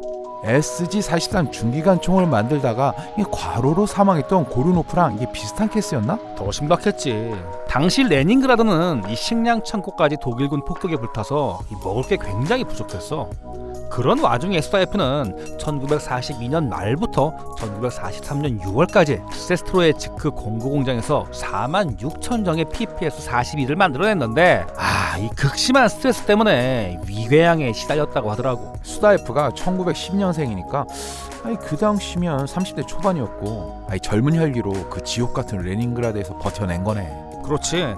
어쨌거나 수다이프는 PPS-41을 개발할 때만 해도 이 신인 총기 설계자들의 등용문이라 할 수 있는 시로프스키 사격시험장 설계국의 무서운 신예 정도였지만 레닌그라드를 다녀온 후론 그 입지가 완전히 달라졌어. 아니 어떡해? 그 유명한 툴라 조병창에서 모셔갔지. 이게 툴라 조병창이면 그 토가레프가 이끌던 곳이잖아. 그렇지. 1927년에 설립된 곳이니까 이 당시로서는 굉장히 신생 조병창이었는데 덱테르프가 이끄는 코브로프 조병창과 어깨를 나란히 하는 곳이었어. 초기엔 나강 M1895 리볼버를 만들다가 토카레프가 몸담은 후로는 이 본인이 설계한 TT 자동권총, SVT-40 반자동 소총을 생산하면서 입지를 다졌고 소련 공군 전투기용 기관총을 생산하면서 명문 조병창으로 등극했지. 지난번에 말했다시피 PPS-42의 개량형 PPS-43도 바로 이곳에서 생산을 했어. 그래서 수다이프를 데려간 거구만. 사실 PPS-43은 공구 공장에서도 생산이 가능할 정도로 구조가 굉장히 단순했기 때문에 수다이프가 툴라 조병창에서 PPS-43 대량 생산 때문에 귀한 시간을 낭비할 필요는 없었어. 아니 그럼 무슨 일을 했는데? 수다이프가 툴라 조병창에서 처음 했던 일은 경기관총 개발안을 제출하는 거였어. 아니 무슨 경기관총이야. 당시 소련에게 가장 시급했던 총이 이 중간탄을 쓰는 경기관총이었거든. 덱타료프, 시모노프, 고르노프가 신형 경기관총 경진대회에 참가했다가 이게 성능 부족으로 죄다 탈락하고 DP-28 개량한 DPM을 썼다고 했었지? 그렇지. 문제는 이 DPM이 7.6mm 54 알탄을 쓰기 때문에 총이 너무 크고 무겁다는 거였어. 그래서 이 중간탄 개발이 완료되자마자 경진대회고 뭐고 없이 그냥 덱타료프, 시모노프, 수다이프한테 중간탄 경기관총 개발안을 제출하는 특명이 떨어졌지. 고르노프가 고인이 됐으니까 그 자리에 수다이프가 대타로 들어간 거구만. 그렇지. 그런데 이 탄디식 경기관총에서 이 덱타료프를 따라간 인물이 누가 있겠어. 그래서 덱타료프가 전했던 RPD 경기관총이 일사천리로 개발이 진행됐고 수다이프는 돌격소총 개발에 집중했지. 잠깐. 돌격소총은 나중에 히틀러가 이름 붙인 독일식 용어니까 그 중에 맞게 소련식으로 압토마트 자동소총으로 갑시다. 오케이. 정리하자면 수다이프는 1943년 중반부터 툴라 조병창에서 자동소총을 설계했고 이듬해 열린 시롭스키 사격시험장 1차 예선에서 1등을 차지했어. 수다이프가 설계한 자동소총이라. 이거 되게 궁금하네. 이거 어떻게 생겼어? 당시 출전했던 후적들을 하나씩 보여줄 테니까 한번 직접 찾아봐.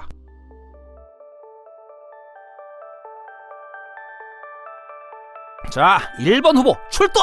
이게 뭐야? 무슨 올인어글이야?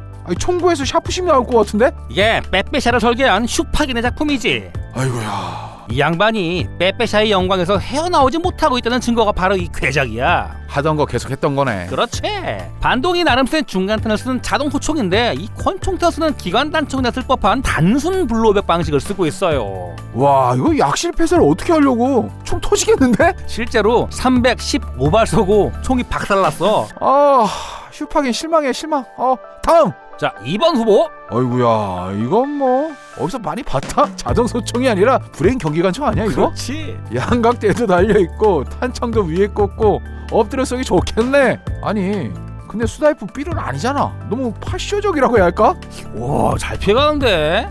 이게 불킨이라는 설계자가 출품한 작품이지. 나중에 소련 제식 자동 소총 자리를 넣고 미하일 칼라시니코프와 최후의 결전을 펼쳤던 무시무시한 실력자야.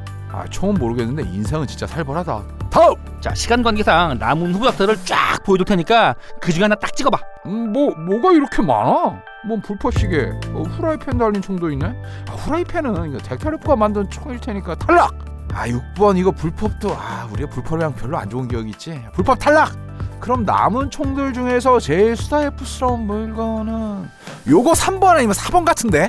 야, 역시 PPS 광팬이 입증했네. 거의 다 왔어. 조금만 더 집중해봐. 아, 느낌 왔어 4번! 와, 대박. 3번은 토카레프, 4번은 수다이프가 출품한 총이야. 근데 어떻게 맞췄어? 아니 3번은 자세히 보니까 토카레프 SBT40이랑 이게 비슷한 구석이 많아. 결정적으로 4번이 3번보다 훨씬 단순하잖아.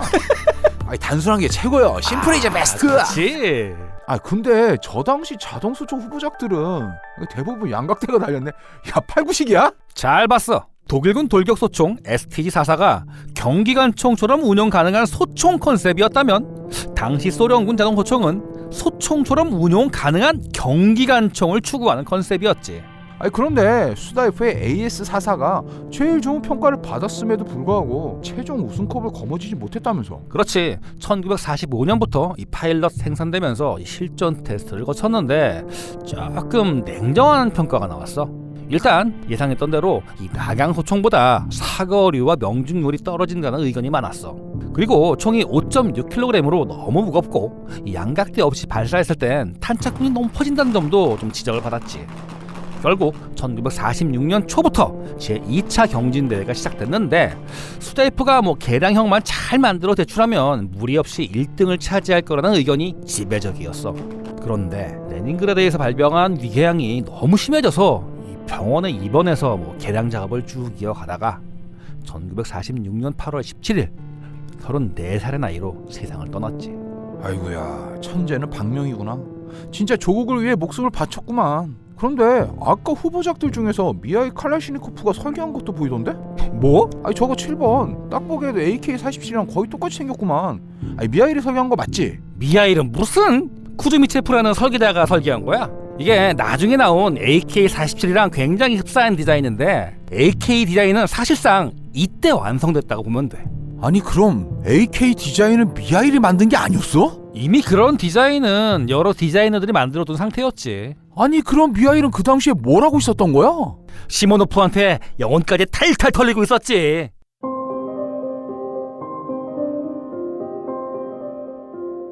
잠깐만 시모노프? 아니 그 양반은 SKS로 반자동 카빈 경진대회에서 우승했다면서. 그렇지. 아니 그럼 미하일은 자동소총이 아니라 반자동 카빈 경진대회에 출전했던 거야? 그게 그럴 수밖에 없었어. 아니 왜? 자동소총 경진대회는 이 참가자 레벨이 너무 어마어마했거든. 아니 하긴 덱타르프, 토가레프, 수다이프, 슈파긴 난다 긴다는 별들의 전쟁이었구만. 거기서 1등을 차지한 수다이프가 정말 대단한 거지. 그런데 미하일은 주인공 맞아? 이제 진짜 짠하다 진짜. 이번엔 또 어떤 총을 만들어 왔길래 시모노프한테 박살이 난 거야? 바로 이 놈이야. 이게 뭐야? 게런드 라이플 그대로 베꼈네. 이게 겉모습만 비슷한 게 아니라 게런트 라이플의 전매 특허인 로테이팅 볼트, 즉 회전 노리쇠 방식을 그대로 도입했지. 와, 어떻게 회전 노리쇠를 쓸 생각을 했대? 소련 총기 중에서 처음이지. 아마 그럴걸? 어쨌거나 이걸로 시모노프의 SKS랑 승부를 벌여서 박살이 났다 이건데 페인이 뭐야? 자동 소총 설계는 시모노프가 소련 내 원탑인데 당연히 이길 수가 없지. 토카레프가 만든 SVT-40 반자동 소총한테 밀리긴 했지만 이 시모노프는 SVS-36 자동 소총을 먼저 완성시켰던 인물이야. 그리고 SVS-36 구조를 응용해서 만든 대전체 소총 PTRS-41도 이 독수전쟁 초기에 꽤 활약을 했었지. 하긴 7.62mm 오사 알탄스는 경기관총 경진대회에서도 1등을 차지했었잖아. 그렇지. 그런데 이 총기 설계 경력이 5년도 채 안 되는 애송이 미하일이 시모노프와 경쟁을 한다? 아이고, 말도 안 되는 소리지.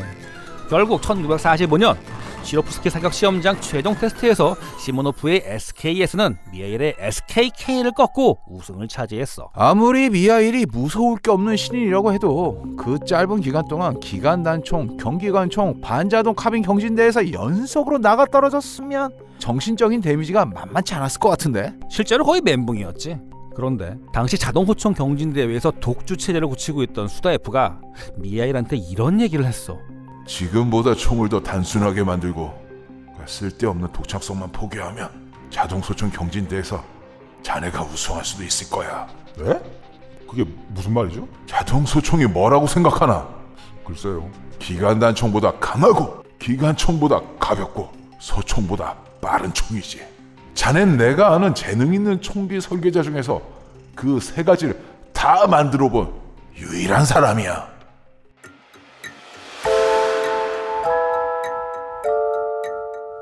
총기 하나로 레닌그라드를 구해낸 수다이프랑 총기 경진대회 탈락 전문 미하일이라 어째 급이 안 맞는 것 같은데? 아니, 두 사람이 친분 관계가 있었나? 단순히 친분 관계 정도가 아니라 이 수다에프는 미하일의 재능을 누구보다 높게 평가하고 아꼈던 인물이었어. 오, 진짜? 수다에프가 PPS-42로 기간단총 경진대회에서 우승했을 때 미하일이 PPK-42를 만들어서 출전했었잖아. 아, 그래 기억난다. 그 톰슨 칼피판. 그 당시 PPK-42는 이 시로프스키 사격시험장 관계자들 사이에서도 굉장히 입소문이 자자했지. 아니 왜? 일단 이 생긴 것부터가 좀 독특했어. 기존의 소련제 기관단총하고는 전혀 다른 아메리칸 스타일 디자인에다가 후보작들 중에서도 제일 컴팩트했거든. 근데 내부 구조가 너무 복잡하고 연사 속도도 빨라서 이게 후보군에도 들지 못했잖아. 그렇지. 근데 나중에 알고 보니까 그렇게 복잡한 구조로 짧은 총을 만든 사연이 있었어. 아니 뭔데? 미하일이 병원에 입원했을 때 이 공수부대원들이 실려왔었는데 이 친구들이 하나같이 바랐던 건 짧고 가벼운 기관단총이었다는 거야. 뭐 하긴 이게 공수부대원이 쓸 총들은 무조건 짧고 가벼워야 하는 게 국룰이긴 하지. 그러니까 미군의 M1A1 카빈 접저식 개머리판 버전이나 아니 독일군 FG-42 같은 게 이게 대표적인 케이스잖아. 그렇지. 어쨌건 당시 기간단총 경진대회 우승자였던 수다에프도 이 미하일의 재능을 한눈에 알아봤는데 더 놀라운 점은 미하일이 이 총기 설계 교육도 받아보지 못한 초짜였다는 거였어. 그래서 기특한 녀석이다 싶어서 총기 설계와 관련된 이런저런 조언도 많이 해줬어. 미하일, 총이란 건 말이야. 최대한 단순하게 만들어야 돼. 이렇게요? 아니, 더 단순하게. 이 전부 안 될 것 같은데요. 그렇게 신신당부하고 레닌그라드에 다녀왔는데 이 녀석이 글쎄 여전히 괴랄한 총만 만들어서 출품하고 있었던 거지. 아이고, MG13 카피한 경기관 총이랑 게런드 카피한 반자동 카빈 이런 거 말이지? 그렇지. 결국 미하일은 두 경진대회에서 모두 탈락했고 이제 남은 경진대회는 자동소총뿐이었는데 사실상 미하일이 끼어들 틈은 없었어. 왜냐? 이미 수다이프가 출품한 AS-44가 이 파일럿 생산돼서 실전 테스트에 투입되는 등 이 독주 체제를 이미 굳힌 상태였거든. 그런데 1945년 5월 1일 소련이 베를린을 함락시키며 인류 역사상 최대 규모의 단일 전쟁이었던 독수전쟁이 사실상 끝나면서 자동소총 개발을 진두지휘하던 붉은 군대 포병 관리국이 뜻밖의 내분에 휩싸이게 되지.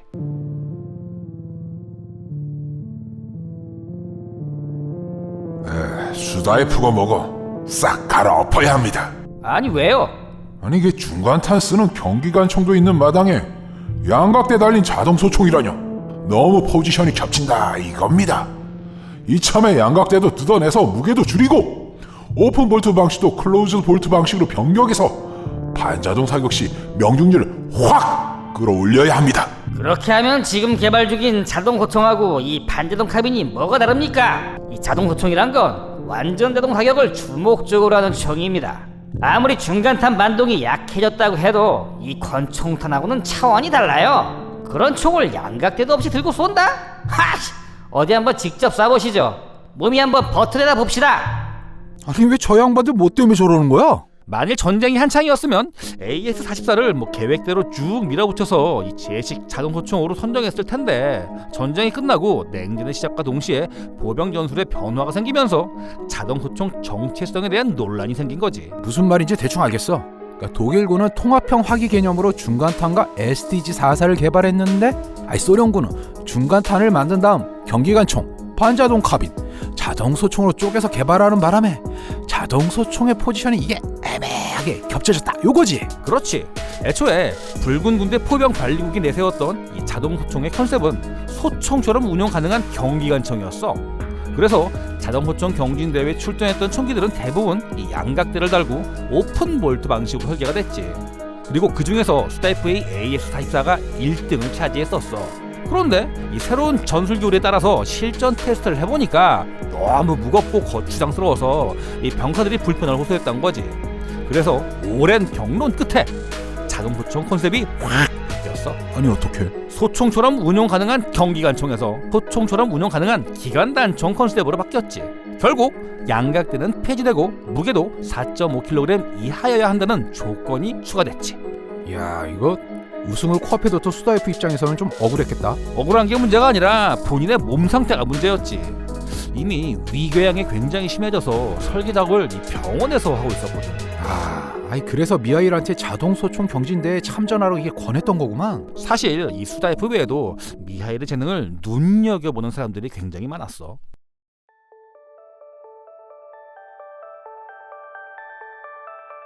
아니 경진대회에서 계속 탈락했는데도 이게 미하일을 주목하는 사람들이 많았다고? 아이고 뭔 소리요. 슈로프스키 사격 시험장 경진대회에서 평생 1승도 못 거둔 설계자가 차고 넘쳐요.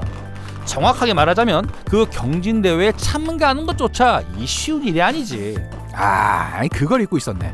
소련 각지의 총기 설계국에서 1차 예선을 통과한 총기들만 슈로프스키 사격 시험장 경진대회에 출전할 수 있었다 이거지. 그렇지. 사실 미하일이 반자동 카빈 경진대회에서 시모노프의 SKS와 최종 결선을 치를 무렵엔 슈로프스키 사격시험장 설계국에서 자기 이름으로 된 이 설계팀까지 꾸리고 있었어. 이야 이거 제법 장난 아니었네. 그 정도였어? 시모노프는 비록 자신에게 패하긴 했지만 미하일의 반자동 카빈을 극찬했을 정도였고, 재능 있는 후배들을 발굴하는데 일가견이 있었던 토커레프는 이미 기간단총 경진대회 때 수다예프와 더불어 미하일도 점 찍어둔 상태였어. 실제로 경기관총 경진대회와 반자동 카빈 경진대회 때 미하일을 적극 추천했던 인물이 바로 토카레프였지. 이게 솔직히 이해가 안 되는데? 미하일이 만든 총들은 죄다 다른 총 카피잖아. 기관단총은 톰슨 카피, 경기관총은 MG13 카피. 아니 반자동 카빈은 M1 게런드 카피한 거잖아. 입은 삐뚤어졌어도 말은 바로 해야지. 카피가 아니라 응용이야, 응용. 그냥 대놓고 1대1로 부품 치수까지 똑같이 따라 만든 불법 복제품이 아니라 작동 방식을 응용한 총들이다 이거지. 그게 그렇게 대단한 일이야? 스크루지언 블로백 방식 기관단총은 지난 시간에 자세히 다뤘으니까 왜 대단한 총인지 또 설명할 필요는 없겠지? 그건 패스! 첨언을 하자면 저 PPK-42 기관단총은 오픈 볼트 방식도 아니고 클로즈드 볼트 방식이야. 에? 잘 봐봐. 약실이 폐쇄된 상태에서 이 공이만 전진하면서 탄이 발사된다고. 오, 진짜네? 클로즈드 볼트 방식은 노리쇠가 통째로 전진하면서 탄을 발사하는 오픈 볼트 방식 기관단총보다 진동이 적어서 반자동 사격 시에 초탄 명중률이 훨씬 좋아. 거기다 이 PPK-42는 톰슨을 직접 열어보고 만든 게 아니라 특허 도면만 보고 그걸 단순화시켜서 재설계한 다음 열차 정비소에서 만든 총이잖니. 그렇지. 쉽게 말해서 총을 처음 설계해본 초짜가 PPS-42보다 훨씬 복잡하고 정교한 총을 훨씬 조악한 곳에서 멀쩡하게 만들어냈다 이거야. 그러니까 소련군이 애타게 찾던 총은 아니었지만 총기 설계자들이 보기엔 대단한 총이었다 그런 거야? 그렇지. 그리고 MG13을 응용한 경기관총과 M1 게런드를 응용한 반자동 카빈은 각각 따로 놓고 보면 별 특색이 없어 보이는데 이 기관단총부터 경기관총, 반자동 카빈으로 이어지는 흐름을 쭉 살펴보면 한 가지 재밌는 사실을 알 수가 있어. 또 무슨 재미난 얘긴데. 현대 자동화기의 대표적인 세 가지 작동 방식을 골고루 탑재해서 완성시켰다는 거야. 즉 블로백 방식의 기관 단총을 시작으로 리코일 방식의 경기 관총, 가스 작동식의 반자동 카빈까지 1년에 하나씩 만들어서 대회에 출전하는 셈인데, 이게 진짜 말도 안 되는 설계력이거든. 거의 뭐 탈인간급이라고나 할까? 그 세 가지 작동 방식에 어떤 특징이 있고 어떤 차이점이 있는지 좀 친절하게 설명해 줘봐. 오케이! 블로백 방식은 장약의 폭발력으로 놀이새가 뒤로 후퇴해서 차탄을 장전하는 방식이지. 이때 슬라이드난 놀이새의 무게와 리코일 스프링의 장력만으로 약실 폐쇄를 하는 방식은 단순 블로백. 이 놀이새에 기계적인 장치를 달아서 약실 폐쇄를 하는 방식은 지연 블로백 방식이지. 뭐 여기까진 기본적으로 아는 내용이고. 그럼 리코일 방식은? 장약의 폭발력으로 탄피가 피스톤 부시를 해서 슬라이드나 놀이새가 뒤로 후퇴하는 곳까진 블로백 방식이랑 뭐 거의 동일해. 그런데 이 리코일 방식은 슬라이드나 놀이새가 후퇴할 때 총열도 동시에 후퇴하면서 약실 폐쇄를 한다는 차이점이 있지. 총열이 뒤로 살짝 이동했다가 원위치하면 셔틀 리코일, 총열이 뒤로 끝까지 이동했다가 원위치하면 롱 리코일. 똑똑하네. 셔틀 리코일의 대표적인 총기는 1911 피스톨이랑 M2 중기관총. 그럼 롱 리코일의 대표적인 총기는 존 브라우닝이 설계한 오토5 샷건. 그렇지. 자, 그럼 여기서 보너스 퀴즈. 블로백 방식이랑 리코일 방식의 차이점은? 블로백 방식은 놀이새만 약실 폐쇄에 관여하지만 리코일 방식은 놀이새랑 총열이 패키지로 약실 폐쇄에 관여한다. 훌륭하다 팬더. 좋아.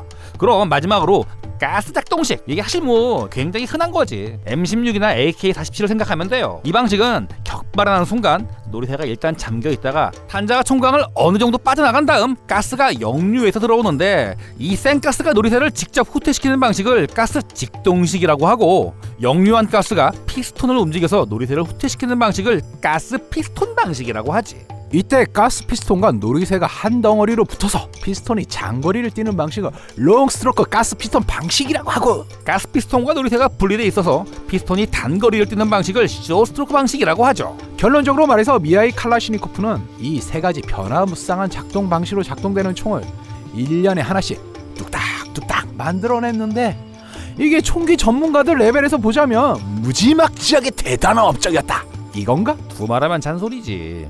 적어도 이 시기만큼은 미하일이 총기 설계력 레벨이 순간적으로 악소리나게 47까지 쫙 올라갔다고 볼 수가 있지. 그래서 AK-47이 됐다고? 그렇지. 우와! 미하일 칼라시니코프 리스펙!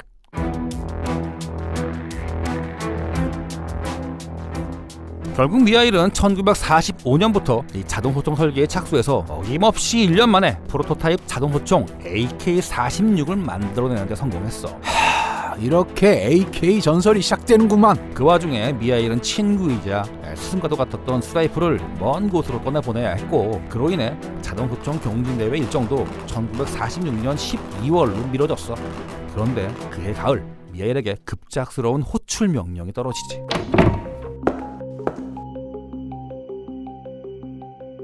자네가 미하일 팀페이비치 칼라신코프인가? 그렇습니다. 덱터르프 카카. 실력이 좋다고 칭찬이 자자하던데 자네 말이야. 앞으로 나랑 일 좀 해야겠어.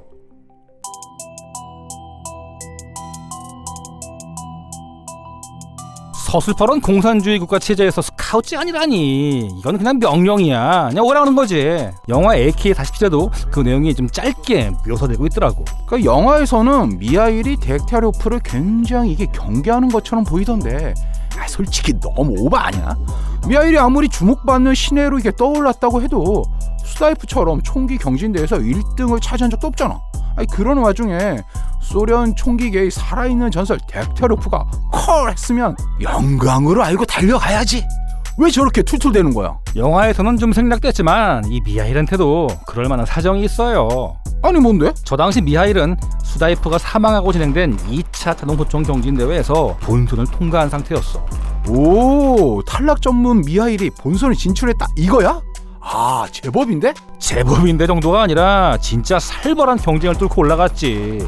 당시 2차 자동소총 경진대회에 참가했던 후보자가 무려 16명이었어. 이야, 16명? 그 중에 덱타르프와 시모노프도 포함되어 있었는데 이 시모노프는 서류 심사에서 탈락했을 정도였다 이거야. 아니 아무리 그래도 그렇지 시모노프 이름까지 있는데 어떻게 입구 컷을 당해? 아마 심사위원들도 시모노프인지 모르고 탈락시켰을걸?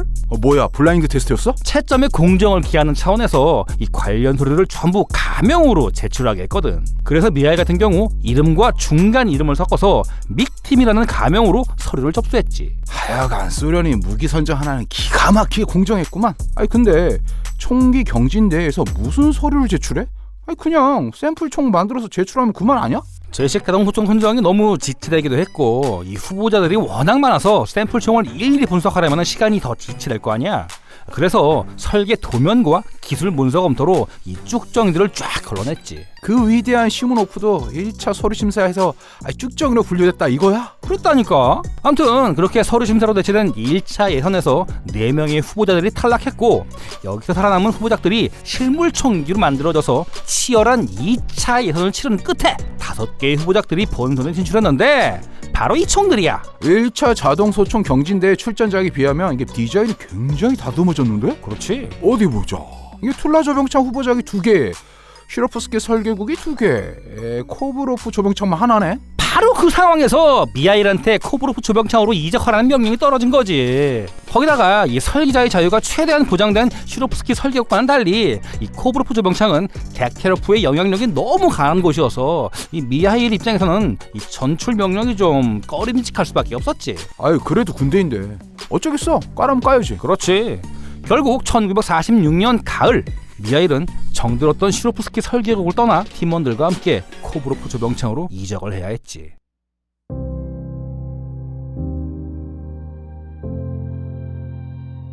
코브로프 조병창 분위기는 어땠는데? 일단 덱테로프는 미하일한테 전혀 관심이 없었어. 미하일이 코브로프 조병창에서 본선을 준비한 동안에 이 단 한 번도 덱테로프를 만나보지 못했을 정도야. 아이 거참 속을 알 수 없는 양반이구만. 그럼 코브로프 조병창 오리지널 멤버로 자동소총 본선에 진출한 디멘티에프는 어땠어?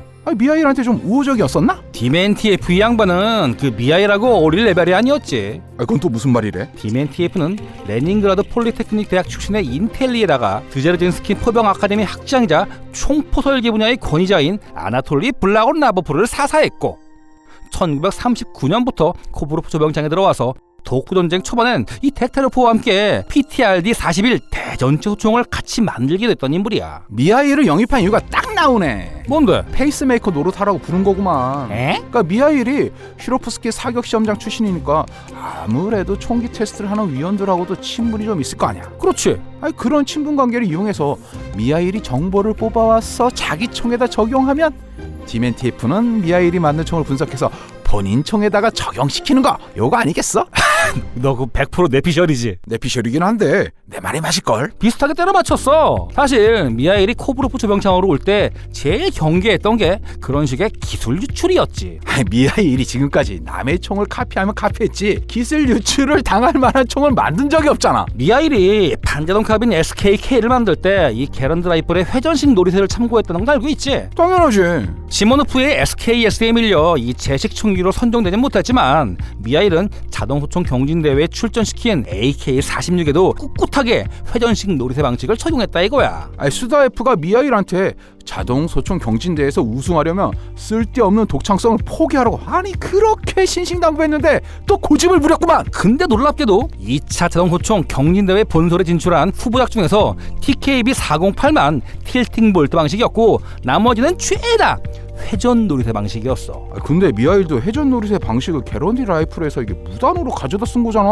뭐 그렇게 따지면 할 말은 없는데 아무튼 미하일이 SKK 반자동 카빈을 만들기 전까지만 해도 이 대부분 틸팅 볼트 방식을 쓰던 소련의 총기 설계자들이 순식간에 회전 노리쇠 방식으로 갈아탔다는 건 이 미하일 입장에선 상당히 좀 당황스러운 기술 유출 사건이었지.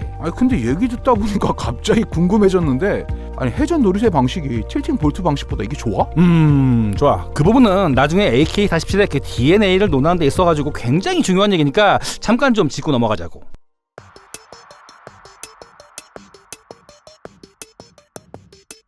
편의상 회전 노리쇠 방식을 로테이팅 볼트 방식으로 칭할게. 오케이. 로테이팅 볼트 방식은 이 모신나강이나 칼 98K 같은 볼트 액션 라이플을 떠올리면 이해하기가 쉬운데, 노리쇠와 총열 혹은 총열 연결부가 직접 결합하면서 약실을 폐쇄하는 방식이지. 장전할 때 보면 이 장전 손잡이를 90도 돌리잖아. 그렇지. 이게 노리쇠를 회전시켜서 잠근다 이런 뜻이야. 더 구체적으로 설명하자면 총열이 새겨진 홈에 이 노리쇠에 붙어있는 돌기가 끼워진 다음 회전해서 맞물리는 방식이고, 이걸 가스의 힘으로 작동시키는 방식이 지금 우리가 말하고 있는 로테이팅 볼트 방식이다 이거야. 그럼 틸팅 볼트 방식은 이게 무슨 방식이야? 노리쇠가 총열 혹은 총열 연결부와 직접 결합하는 대신 총몸에 달린 둔턱에 걸리면서 약실을 폐쇄하는 방식이야. 노리쇠가 살짝 기울어진 채로 폐쇄가 풀리기 때문에 틸팅 볼트 방식이라고 하지. 그 유명한 STG44도 바로 이 틸팅 볼트 방식이고, 시모노프의 AVS36, 토카레프의 SVT40,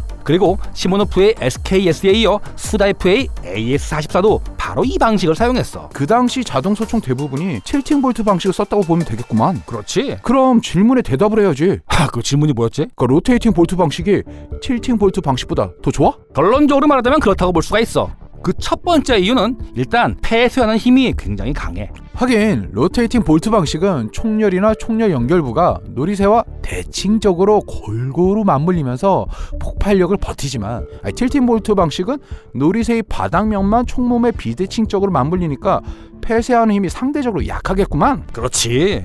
그리고 명중률 면에서도 이 로테이팅 볼트 방식이 유리할 수밖에 없어. 로테이팅 볼트 방식은 이 폐쇄를 하는 동안 가스압이 노리쇠를 뒤로 밀어주는 힘이 총열이나 총열 연결부를 통해 골고루 분산돼. 그래서 명중률이 좀 우수한데, 이건 볼트 액션 라이플을 떠올리면 될 거야. 반면에 이 틸팅 볼트 방식은 가스압이 노리쇠를 밀어주는 힘이 총몸 하단부로 집중되기 때문에 이 명중률이 로테이팅 볼트 방식보다 근소하게 떨어지지. 얘기 들어보니까 로테이팅 볼트 방식이 훨씬 좋은 것 같은데 왜 틸팅 볼트 방식을 많이 사용했던 거야? 로테이팅 볼트 방식보다 이 구현이 쉽거든. 그런데 이 존 게런드라는 총기 설계자가 자기 이름을 딴 라이플에 이 로테이팅 볼트 방식을 아주 기가 막히게 효율적으로 구현해내고, 미하일 칼라신코프가 이걸 메인으로 캐치해내면서부터 로테이팅 볼트 구조가 대세로 자리잡기 시작했지. 덕분에 틸팅 볼트 방식을 쓰던 소련의 총기 설계자들이 순식간에 로테이팅 볼트 방식으로 갈아타서 미하일을 당황하게 만들었다 이건데, 그 뒷이야기가 어떻게 돼? 상당히 암담해지지. 자, 다시 2차 자동소총 경진대회 현장으로 돌아가서 그 썰들을 한번 쭉 풀어보자고.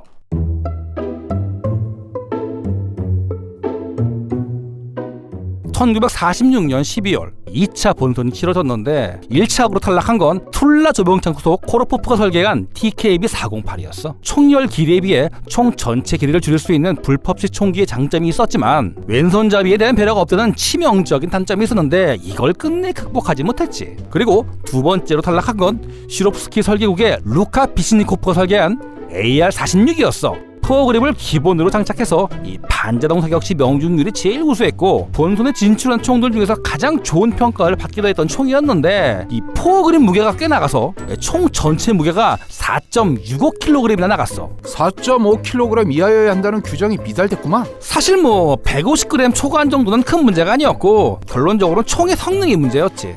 이게 정밀 테스트를 해보니까 부품이 너무 복잡하고 오동작이 잦았어.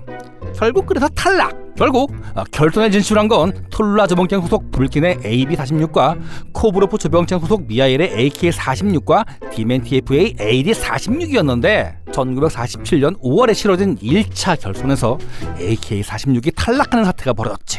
에?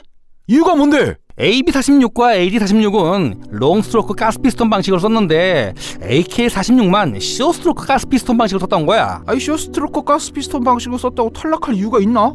그게 시모노프의 ABS-36으로 시작해서 토카레프의 SBT-40, 다시 시모노프의 SKS로 이어진 입증된 작동 방식이었잖아. 사실 두 가지 작동 방식은 각각의 장단점이 명확해. 롱스트로크 가스피스톤 방식은 노리쇠에 피스톤이 직접 붙어있어서 이 노리쇠 무게가 무거워. 그래서 격발 시 반동이 강한 대신 무게가 무거운 만큼 노리쇠를 밀어주는 힘이 확실해서 연발 사격 시 신뢰성이 좋지. 반면 쇼스트로크 가스피스톤 방식은 노리쇠와 피스톤이 분리식이라 이 노리쇠 무게가 좀 가벼워. 그래서 격발시 반동이 약한 대신 총의 기관부에 이물질이 붙어있는 경우 작동 불량이 생길 여지가 많다 이거야. AVS-36이나 SVT-40은 강력한 7.62mm 54R탄을 쓰니까 워낙 힘이 좋아서 쇼스트로크 가스피스톤 방식을 써도 작동성이 시원시원했을 테고, SKS는 위력이 감소한 중간탄을 쓰지만 명중률을 중시하는 반자동 사격 위주니까 쇼스트로크 가스피스톤 방식을 쓰는 게 합리적인 선택이었겠구만. 그렇지. 문제는 2차 자동소총 경진대회의 컨셉이 소총처럼 운용 가능한 기관단총이었다는 거야. 즉 반자동보다는 완전 자동 사격 성능을 중시하는 대회였는데, 이 미하일은 반자동 소총에 적합한 쇼스트로크 가스피스톤 방식을 쓰는 실수를 범했던 거지. 아니 잠깐, AK-46이 경진대회에서 탈락했는데 후속작 AK-47이 어떻게 나왔대? 미하일이 소련 최고의 총기 설계자들이 경쟁하는 시로프스키 사격시험장 총기 경진대회 역사상 정말 전무후무한 비책을 꺼내들었거든.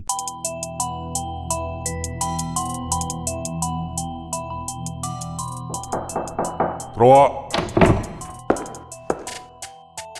미하일? 드릴 말씀이 있어서 왔습니다, 류티 소령님. 무슨 일인가? 제 총에 가망이 전혀 없다면 솔직히 말씀해 주십시오. 그대로 돌아가겠습니다. 하지만 개량의 여지가 조금이라도 있다면 한 번만 더 기회를 주십시오. 모조리 다 뜯어 고치겠습니다. 시험 평가 중에 후보자가 검사관을 찾아오면 안 된다는 거 몰라? 딱 한 번은 눈 감아 줄 테니까 아무 소리 말고 돌아가. 자넨 날 만나러 온 적도 없고 나도 자네를 만나지 않은 걸로 하지. 오우야, 분위기 살벌하네. 저 류티 소령이랑 양반 정체가 뭐야? 본명은 바실리 펴도로비치 류티. 미하일이 시로프스키 설계국 소속이었을 때 직속 상관이었고, 저 당시엔 자동소총 경진대회 시험평가부서를 이끌었던 사람이지. 뭐 한마디로 말해서 심사위원장이었구만. 그렇지. 아니 근데 미하일한테 너무 까칠한 것 같은데? 어차피 미하일은 탈락자라 아무리 애원해도 이게 소용없는 거 아니야? 검사관의 기준에서 보자면 이 미하일의 AK-46은 탈락하는 게 맞지만, 총기 설계자의 기준에서 보자면 AK-46은 아직 조금 그 개량의 여지가 남아 있었거든. 아, 이게 마음의 결정을 못 내는 상태였구만. 그렇지. 아니 근데 류티 소령도 총기 설계자 출신이었어? 당연하지. 총을 모르는 사람이 총을 뭐 어떻게 평가하겠어. 러시아 제국 시절에 설립된 가장 오래된 군사 교육기관 중에 하나인 레닌그라드 포병 아카데미를 우수한 성적으로 졸업하고 시로프스키 사격 시험장에 들어온 정말 엘리트 설계자 출신이야. 야, 이게 진짜 미하일 빼고는 엘리트 아닌 사람들이 없구만. 그렇지. 양력을 조금 더 소개하자면 이 덱타레프와 시모노프의 대전체 소총을 비롯해서 고리노프의 SG-43 중기관총 선정과 개량 작업에 참여했었고, 1943년엔 권총탄을 쓰는 탄티식 경기관총을 만든 적이 있어. 이게 공수부대용과 포병용으로 개발된 라드 경기관총이라는 건데, 제식 채택 직전까지 갔다가 이 중간탄을 쓰는 독일군 MKB-42H가 등장하면서 엎어진 비운의 총이었지. 이게 NKB-42H가 진짜 이게 소련 총기 개발사의 판도를 완전히 바꿔버리긴 했구만. 그렇지. 그런데 라드 경기관총이 워낙 만듦새가 좋고 이 완성도가 높아서 덱테르프가 격찬했을 정도였어. 그래서 덱테르프가 라드 경기관총 구조를 응용해서 만든 총이 중간탄을 쓰는 RPD 경기관총이었는데, 아이러니하게도 RPD 경기관총을 테스트했던 사람이 바로 류티 소령이었어. 야, 이게 진짜 속 좀 쓰렸겠네. 총기 설계부터 개량에 검사까지 이력이 진짜 화려하다. 그런데 이게 한때 직속 부하였던 미하일이 만들어온 총이 눈에 계속 밟히는 거야. 몇 군데만 손보면 경쟁작들을 능가하는 총으로 변신이 가능할 것 같은데, 미하일은 그 포인트를 놓치고 있었거든. 그렇다고 해서 심사위원장이라는 사람이 뭐 탈락자한테 뭐 어디 고쳐가지고 다시 갖고 와 뭐 이런 말은 못하겠고, 갈팡질팡했구만. 그래서 고민 끝에 미하일을 내쳤는데, 이번엔 미하일 설계팀 소속 데이킨 소령이 아무런 예고도 없이 불쑥 찾아왔어.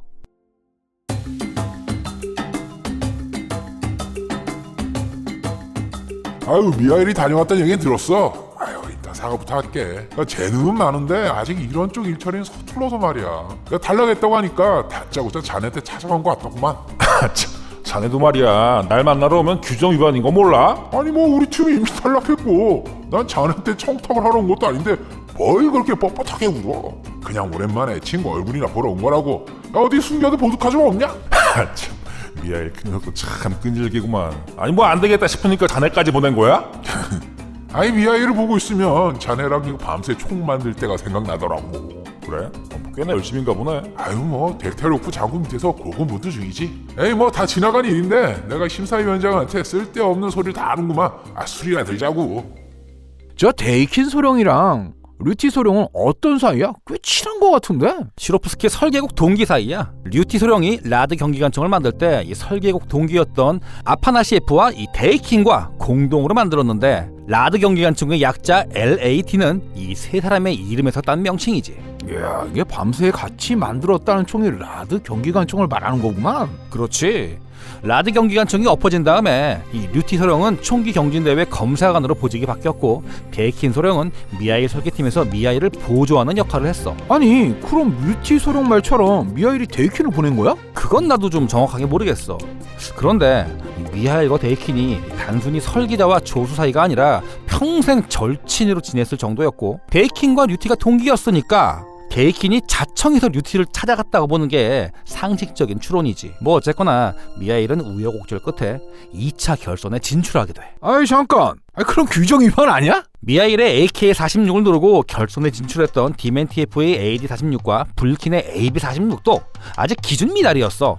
그래서 심사위원장의 재량으로 미하일에게 다시 한번 기회를 주는 건 뭐 규정 위반까지는 아니었어. 그런데 시롭스키 사격 시험장 총기 경진 대회에서 이런 경우는 솔직히 전무후무했다고 볼 수가 있지. 아니 왜?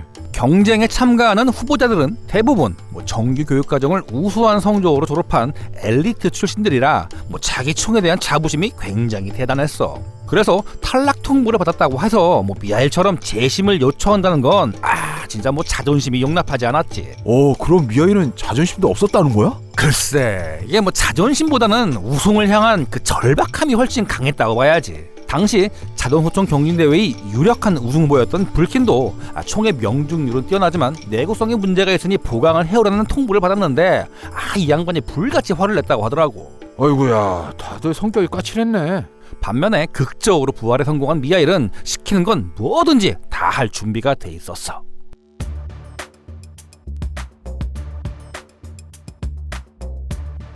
당시 류티 소령이 AK-46을 슈퍼 세이브 해주면서 내걸었던 조건이 좀 사악했는데 무려 18군데나 수정해서 다시 가져오라는 거였어. 야, 이게 총을 새로 만들어 오라는 수준인데? 그 정도로 고쳐오지 않으면 결승전에 진출한 엘리트 총기들의 상대가 될 수 없다고 판단한 거지. 결국 미하일과 미하일 설계팀 member들은 AK-46 전면 개량에 착수했는데, 이를 지켜보던 코브로프 조병장 직원들 사이에서 미하일 팀이 사고를 칠 것 같다는 소문이 쫙 돌기 시작했어. 아니 잠깐, 미하일이 경계했던 게 기술 유출이었다면서? 그랬지. 코브로프 조병창에서 그런 소문이 돌았을 정도면 디멘티에프 측에서 그냥 보고만 있지는 않았을 것 같은데? 이게 기술 유출된다고 해도 상관이 없었어. 아니 왜? AK-46 개량형은 AD-46과 AB-46에 적용돼 있던 롱스트로크 가스피스톤 구조를 그대로 도입했거든. 아니 뭐야, 기술 유출을 당하기 전에 선빵을 날려서 기술을 빼왔다는 거네? 그런 셈이지. 특히 불킨의 AB-46 구조를 많이 참조했는데 심지어 분해법까지 비슷해요. 그건 또 무슨 말이야? 원래 AK-46은 PPS-43이나 STG-44처럼 이 총몸이 상하부로 나뉘는 구조였어. 그랬구만. 그런데 AK-46 개량형은 내구성을 향상시키고 야전분의 편의성을 높이는 차원에서 통짜 총몸의 총몸 덮개 구조로 바뀌었지. AK-47이 딱 그런 식이잖아. 그 원조가 AB-46이야. 딱 보기에도 그런 기술 정보를 유출한 사람은 류티 소령인 것 같은데? 솔직히 그 부분은 좀 논란의 여지가 있어. 그런데 만일 류티 소령이 규정에 크게 어긋나는 행위를 했다면 이미 제재 조치를 받았겠지? 그랬겠지. 그런데 소련은 공산주의 체제라 지적 재산권은 국가 소유이고 국가의 이득이 된다면 누구든지 이용이 가능하다 이거야. 그리고 따지고 보면 디멘티에프와 불킨도 미하일을 비난할 처지는 못 돼. 그러니까 소련 총기계에 회전 노리쇠 구조를 본격 도입한 건 미하일이었고, 디멘티에프나 불킨은 회전 노리쇠 구조를 응용해서 롱스트로크 가스 피스톤 방식을 만들었으니까 누가 누굴 베꼈네 식으로 따지는 건 무의미하다 이건가? 그렇지. 물론 이건 원론적인 이야기일 뿐이고 실제로 소련의 총기 설계자들은 서로가 서로를 굉장히 경계했고 이 기술 유출을 당하면 머리끄댕이 잡고 싸웠다고 하더라고. 어쨌거나 미하일 팀은 류티 소령의 도움 덕분에 이 패스트 팔로우 전략으로 라이벌 총기 수준까지 재빨리 올라서는 데 성공을 했어. 하지만 라이벌 총기들을 넘어서는 건 또 다른 문제였지. 원래 빨리 따라잡기 쉬워도 독보적인 퍼스트 무버로 올라서는 게 훨씬 어렵지. 그런데 바로 그 시점에서 수다이프가 했던 충고가 빛을 발했어.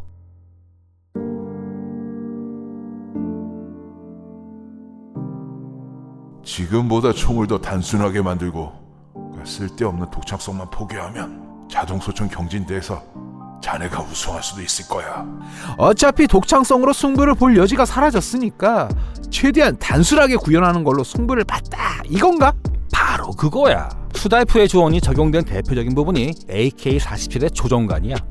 조정관을 안전 상태로 두면 탄피 배출구가 딱 막혀서 이물질이 들어가는 걸 방지할 수가 있어. 즉 부품 하나로 두 가지 기능을 담당하는 투인원 파트를 구성했다 이거야. 존 브라우닝이 설계한 레밍턴 모델 8을 그대로 따라한 것 같은데? 아이 뭐 그렇게 따지면 전 세계에 있는 총기의 절반 이상은 존 브라우닝 카피지. 안네. 여기서 우리가 또 한 가지 눈여겨볼 점은 이 조정관의 순서야. AK-47은 소총처럼 운용 가능한 기관 단총을 모티브로 설계된 총이기 때문에 이 조정관 순서가 안전, 다음이 연발, 다음이 단발이야. 그 M16이나 K2를 비롯한 대부분의 돌격 소총은 안전, 단발, 연발 순인데 확실히 AK-47하고는 설계 컨셉 자체가 많이 달랐구만. 그렇지.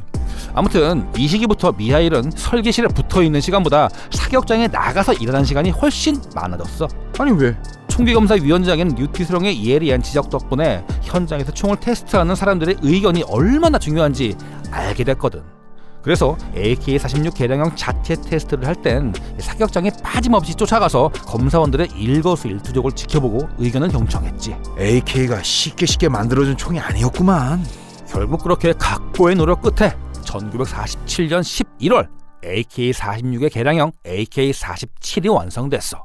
그리고 최종 결성을 앞두고 마지막 점검을 하던 어느 날 미하일의 작업실에 뜻밖의 인물이 찾아오지. 덱테르프 장군대, 여긴 어쩐 일로? 그게 자네가 만든 자동소총인가? 그렇습니다. 한번 살펴봐도 되겠나? 그게 걱정할 거 없네. 내가 만든 시제총과 디멘티에프가 만든 출품작은 이미 슈롭스키 사격 시험장으로 보냈어. 아닙니다. 이렇게 직접 찾아와 주셔서 영광입니다. 이건 뭐 쏴볼 필요도 없겠는데. 네? 잘 만들었어.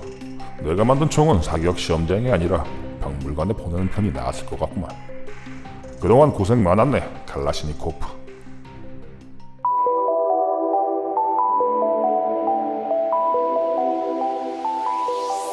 (1944년부터) 시작된 소련의 자동소총 경진대회의 마지막 최종 대결은 1947년 12월 16일부터 이듬해 1월 11일까지 치러졌어.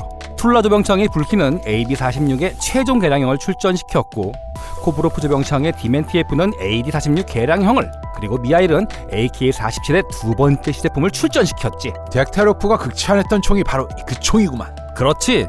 최종 결선에는 후보작들과의 비교 평가용으로 PPSH-41 빼빼샤 기관 단총이 등장했어. 평가위원들은 빼빼샤와 후보작들을 번갈아가며 쏘면서 소총처럼 운용 가능한 최강의 기관 단총 선정에 착수했는데, 우선 반자동 사격 시의 명중률과 완전 자동 사격 시의 집탄성 대결에서는 불킨의 AB-46이 1등을 차지했어. 와, 이게 진짜 강적이네. AK-46을 18군데나 뜯어고친 AK-47을 이게 여전히 능가했단 말이야? 불킨은 소련 자동소총 경진대회 원년부터 참가했던 멤버로 그 오랜 노하우를 바탕으로 완벽에 가까운 자동소총을 만들었지.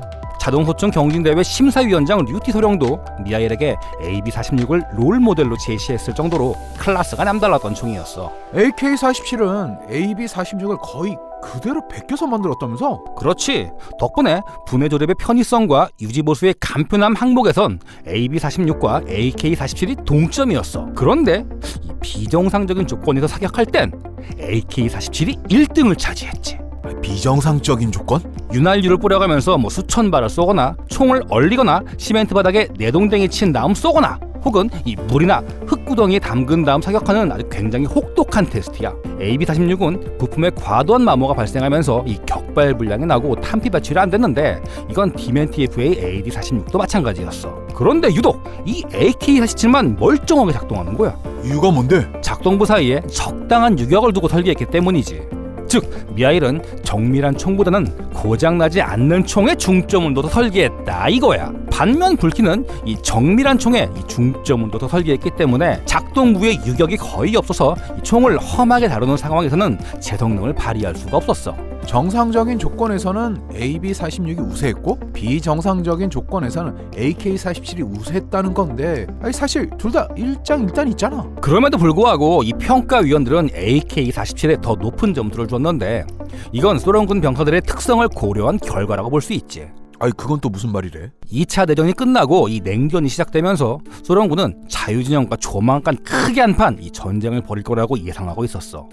그리고 전쟁이 시작되면 전차를 앞세워서 대규모 지상전을 전개하고 자동소총으로 무장한 돌격병들도 동시에 투입한다는 방침을 세우고 있었지. 보병이 운영하는 바주카포 같은 대전차이기 때문에 전차전이 벌어지더라도 보병을 투입해야 피해를 최소화할 수 있었지. 문제는 소련군 병사들이 소련 각지에서 징집됐기 때문에 이 서로 말도 안 통해서 이 제대로 훈련시키기도 어려웠다는 거야. 그런 병사들한테 이 복잡한 자동소총을 쥐어주고 실전에 투입했다가 총이 고장나기라도 하면 뭐 어떻게 되겠어? 아니 그대로 전력 손실이지. 훈련이 어려우면 이 교본을 만들어서 배포하면 되지 않나? 병사들 대부분이 글을 읽거나 쓸 줄 몰라서 이 교본도 아무 쓸모가 없었어. 이게 잘 맞는 총보다 이게 다루기 쉽고 고장나지 않는 총이 절실했다. 요거구만. 그렇지. 결국 1948년 1월 11일 슈로프스키 사격시험장 시험평가위원회는 미하일 칼라시니코프에게 우승컵을 안겨줬어. 1942년 PPK-40의 기관단총을 시작으로 경기관총과 반자동 카빈 그리고 자동소총에 이르기까지 6년 동안 4번에 걸쳐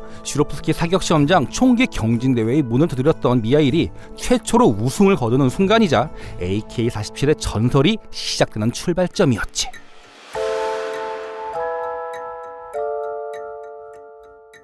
한 가지 궁금한 게 있어. 뭔데? AK-47이 동서냉전에 대비해서 채택된 총인데 왜 6.25 때 투입하지 않은 거지? 우리 입장에서는 다행스러운 일이지만 말이야. 전선에 투입할 물량이 없었어. 아니 좀 구체적으로 설명해봐. AK-47 극초기형은 대량 생산을 고려해서 이 총몸을 프레스 가공으로 만들었어. 그런데 그 당시 그 소련의 프레스 가공 기술이 시원찮아서 이 불량품이 속출했지. 그래서 시간과 돈이 많이 낭비되는 절삭 가공으로 바꾸는 바람에 AK-47은 소련군 내에서도 굉장히 희귀품 취급을 받았어. 결국 절삭 가공으로 AK 초기형을 쭉 만들다가 AK를 전선에 투입할 정도로 물량이 넉넉해진 건 기술이 발전해서 이 총몸을 프레스 가공으로 다시 만든 AKM이 등장하고 나서부터야. 즉 1959년 이후부터지. 기술 부족 때문에 AK-47이 6.25에 투입되는 끔찍한 사태가 벌어지지 않은 거구만. 그렇지. 그런데 만약 AK-47 물량이 충분히 많았더라도 소련군이 중공군한테 AK-47을 지원해줬을 가능성은 없어. 아니 왜? 당시까지만 해도 AK-47은 그 존재 자체가 기밀이었거든. 아니, 비밀병기를 중공군에게 내줄 수 없었을 거다. 뭐 그런 건가? 그렇지. 그럼 AK-47이 서방에 처음 알려진 건 언제야? 1956년 헝가리 혁명 때라고 할 수 있지.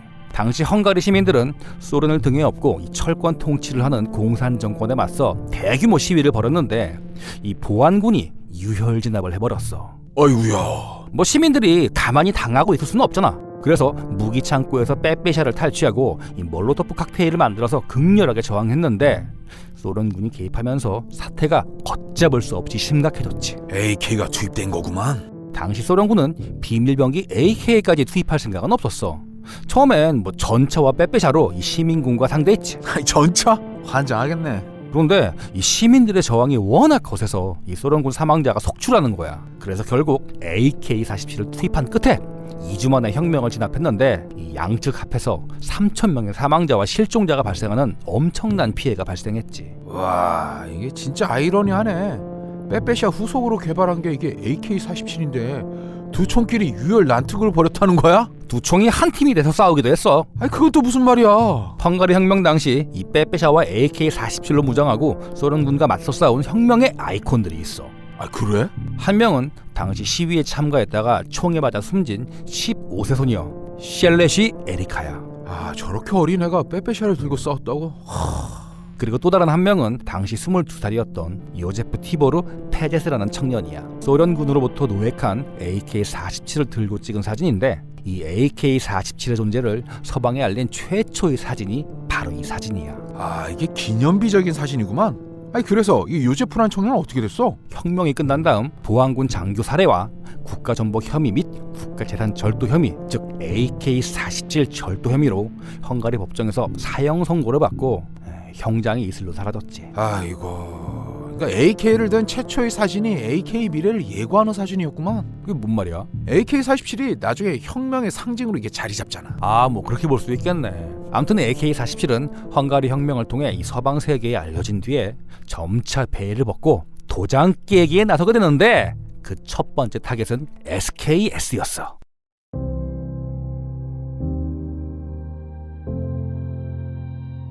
어차피 SKS는 AK-47한테 상대가 안 되지 않나? 그러니까 장탄수도 10발밖에 안 되고 반자동 사격밖에 안 되고 거기다 사용탄도 동일하니까 위력이 이게 특출나게 센 것도 아니고. 반자동 카빈은 이 자동 호총에 따라올 수 없는 월등한 스펙이 있어. 아니 그게 뭔데? SKS는 총열 길이가 520mm인 반면 AK-47은 총열 길이가 415mm밖에 안 돼. 총열이 기니까 명중률과 사거리가 더 우수하다 이건가? 그렇지. 그리고 SKS의 장탄수가 10발밖에 안 된다는 단점도 탄창이 짧아서 이 엎드려 쏴 자세가 용이하다는 장점으로 승화될 수 있었고, 반자동 사격밖에 안 된다는 단점도 탄약 낭비를 방지한다는 점에서 뭐 나쁘게 볼 수만은 없어. 그러니까 반자동 카빈과 자동 소총은 애초부터 이게 역할 구분이 확실했다 이거네? 맞아. 그런데 1947년 12월에 개최된 자동호총 경진대회 결승전부터 이 새로운 룰이 적용되면서 반자동 카빈과의 역할 구분이 애매해지기 시작했어. 아니 어떤 둘? 사용탄이 달라졌어. 기존에 사용했던 중간탄은 7.62mm 4.1탄이었는데 이 최종 결선에 사용된 중간탄은 탄피 목 부분이 2mm 짧아진 7.62mm 3구탄이었어. 어디 보자. 이 탄 전체 길이는 동일하고 탄피 길이만 짧아진 것 같은데 아니, 저렇게 바꾼 이유가 있나? 명중률과 사거리 그리고 관통력을 증가시키기 위해서지. 이게 탄피 길이를 줄인다고 이게 성능이 좋아지나? 내가 차근차근 설명해줄게. 1943년에 개발된 소련 최초의 M43 중간탄은 탄자 꽁무니가 납작한 이 플랫 베이스 타입의 구리재킷 내부는 전부 납덩이야. 아니 왜 저렇게 만들었대? 탄자를 보트테일 타입으로 만들어야 이게 와류가 덜 생겨서 명중률도 좋아지고 멀리 날아가지 않나? 탄속이 초음속 이상일 땐 이 공기를 뚫고 나가는 힘도 좋고 강선으로 인한 회전력도 좋기 때문에 보트테일이건 플랫베이스건 명중률이나 사거리 차이가 없어. 그런데 탄이 멀리 날아가서 탄속이 초음속 이하로 떨어지는 구간부터는 공기를 뚫고 나가는 힘도 떨어지고 강선으로 인한 회전력도 떨어져서 이 보트테일 탄자가 플랫베이스 탄자보다 명중률과 사거리 면에서 유리하지. 아니 그니까 모신당한처럼 유효 사거리가 500m쯤 되는 소총은 보트테일 소총탄이 유리하고 PPS-43처럼 유효 사거리가 100m밖에 안 되는 기관단 총은 플랫베이스 권총탄이 적당하다 이거구만. 그렇지. 그래서 처음 개발된 M43탄은 권총탄처럼 플랫베이스 타입으로 만들어졌던 거야. 그런데 독도전쟁이 끝나고 소련 연구진이 꼼꼼하게 연구를 해보니까 이 의외의 결과가 나왔어. 뭔데? 탄자가 공기를 뚫고 나가는 힘이 좋은 이 초음속 구간에서도 보트테일 탄자가 플랫베이스 탄자보다 명중률이 우수하게 나오더라 이거야. 거기다 M43탄은 RPD 경기관총에서 쓰이는 만큼 이 1000m 거리에서 스틸 헬멧을 관통하는 능력도 있어야 한다는 요구도 있어서 1947년부터 오리지널 M43탄을 대대적으로 개량하는 작업이 시작됐지. 아니 대대적으로 개량할 것까지 있나? 그냥 탄자 꽁무니만 보트테일로 깎으면 되는 거 아니야? 이렇게 말이야. 이 앞부분이 너무 뭉툭하잖아. 절에서는 이 꽁무니를 보트테일로 깎아봤자 효과가 떨어져. 오케이. 그럼 앞부분도 좀 이렇게 샤프하게 깎아주면 되겠지? 그렇지. 여기다가 철제 탈심만 싹 넣어주면 끝!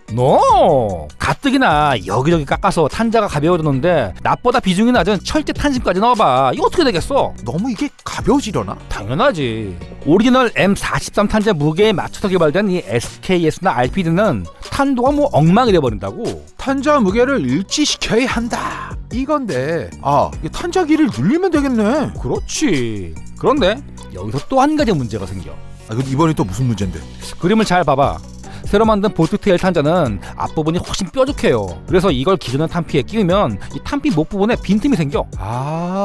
그래서 탄피 목 부분을 2mm 이렇게 잘라낸 거구만. 그렇지. 물론 탄자의 형상을 바꾸는 것만으로는 1000m 거리에서 스틸 헬멧을 관통하는 성능까지는 안 나왔어. 그래서 1949년에 미국 윈체스터사의 볼 파우더 기술을 무단으로 카피해서 좀 더 강력한 장약을 만들어냈지. 이렇게 우여곡절 끝에 탄생한 탄이 우리가 아는 AK-47용 표준탄, 즉 7.62mm 3구 규격의 57N231탄이야. AK-47도 그랬지만 7.62mm 상구탄도 미국의 기술력이 지대한 영향을 미쳤구만.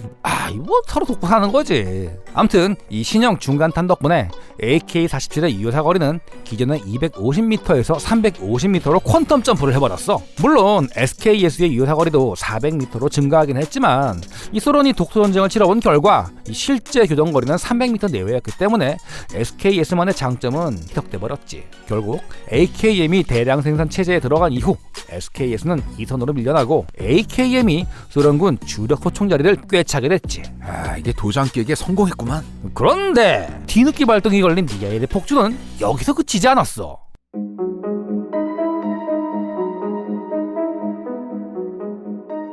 SKS를 쓰러뜨리고 다음 상대는 또 누구야? 덱테르프의 RPD 경기관총이었지. 아이고야, RPD는 뭐가 문제였는데? RPD는 이 탄띠식 구조라 다루기가 복잡하고 고장나면 정말 처치곤란이었어. 무식한 소련 병사들이 이게 다루기 어려운 총이다 이거지? 뭐 쉽게 말하자면 그렇지. 거기다 총 자체가 무겁고 너무 비쌌어. 그래서 일선에서 이런저런 말들이 많아서 신형 경기관총 경진대회가 열렸는데 미하일이 만들어온 RPK가 압도적인 스코어로 우승을 차지했지. 사실 RPK는 AKM의 총열을 굵고 긴 걸로 바꾸고 양각대랑 대용량 탄창을 달아준 게 전부야. 하지만 호환 가능한 부품들이 굉장히 많아서 이 생산비도 절감됐고 AKM을 다룰 줄 아는 병사들은 별도의 훈련 없이도 사용 가능하다는 점에서 굉장히 호평받았지. 그럼 중간탄을 베이스로 만들어진 경기관총, 반자동 카빈, 자동 소총을 이거 모두 미하일이 섞어냈다는 거네? 중간탄 총기만 섞어난 게 아니라 7.62mm 54 R탄 총기까지 접수했지. 그건 또 뭔 소리야? 미하일이 이 슈롭스키 설계국에 들어오기 전에 기관총 명장 고리노프가 만든 SG-43 개량 작업에 투입된 적이 있어. 그런데 그게 2년이었는지 그 후속작인 PK 기관총도 미하일이 만들어냈어. 와, 미하일 칼라시니코프가 진짜 대단하긴 했구만. 물론 그런 대단한 고압을 미하일 혼자 힘으로 이룬 건 절대 아니지. 수다이프를 비롯해서 시모노프, 덱테르프, 토카레프, 존 브라우닝, 존 기런드 같은 총기계의 선구자들이 이루어놓은 업적과 뉴티와 데이킨 소령의 적극적인 어시스트가 아니었다면 AK-47 같은 세계의 명총은 절대 탄생할 수가 없었지. 왜 한 사람은 쏙 빼? 누구? 슈마이저 말이야. 소련 총기계의 판도를 바꿔놓은 NKB-42H를 비롯해서 세계 최초의 돌격소총으로 명명된 STG-44를 만들어냈고 소련에 붙잡혀간 뒤에는 AK-47 설계에 참가했었잖아. 환장하겠네. 야, 지금 아직도 뭐 슈마이저 타령이야?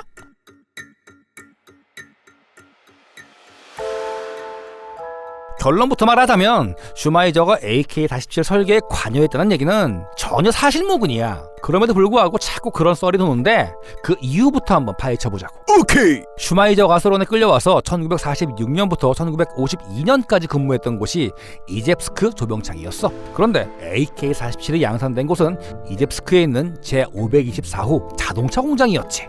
자동차 공장? 아까 말했다시피 AK-47은 뭐 등장 당시엔 비밀병기였어. 그래서 자동차 공장으로 위장한 곳에서 AK-47을 뽑아냈지. 물론 슈마이저가 AK-47이 생산되는 공장에서 일했던 건 사실이야. 그래서 AK-47 설계에 슈마이저가 관여했다 뭐 이런 식의 썰이 도는데 미하일이 AK-46부터 AK-47까지 설계한 곳이 어디라고 했지? 코브로프 조병창. 그런데 코브로프와 이젬스크는 거리상 대략 1000km 떨어져 있어. 팩스도 없던 시대에 이 슈마이저가 1000km를 왔다 갔다 하면서 AK-47 설계에 관여했을 가능성은 제로에 가깝다고 볼 수가 있지. 물론 AK-47은 이젬스크에서 대량 생산되는 동안에도 여러 차례 설계 변경이 있었고 뭐 슈마이저한테 이거 좀 한번 좀 봐주세요 뭐 이런 식으로 정중하게 요청이 들어가기도 했었어. 그런데 슈마이저는 소련군 총기 개발에 협력할 의사가 없었다는 게 중론이야. 시키는 일은 안 하고 이 보스카만 열심히 퍼마셨다고 하더라고. 이렇게 열심히 태업을 한 덕분에 슈마이저는 1952년 6월 9일에 고국으로 돌아갈 수가 있었는데 안타깝게도 같은 해 12월 12일에 사망하고 말았지. 근데 왜 미하일은 슈마이저 아니었으면 AK-47도 없었다 이런 식으로 인터뷰까지 했을까? MKB-42H와 STG-44의 컨셉 자체가 AK-47의 탄생에 일조한 건 사실이니까 뭐 선배 총기 장인에 대한 뭐 립 서비스? 이런 정도로 생각을 해야지. 그럼 AK-47은 STG-44의 카피작이란 설에 대해서는 이거 어떻게 생각해? 뭐 AK-47의 DNA를 따져보면 진짜 말도 안 되는 얘기지.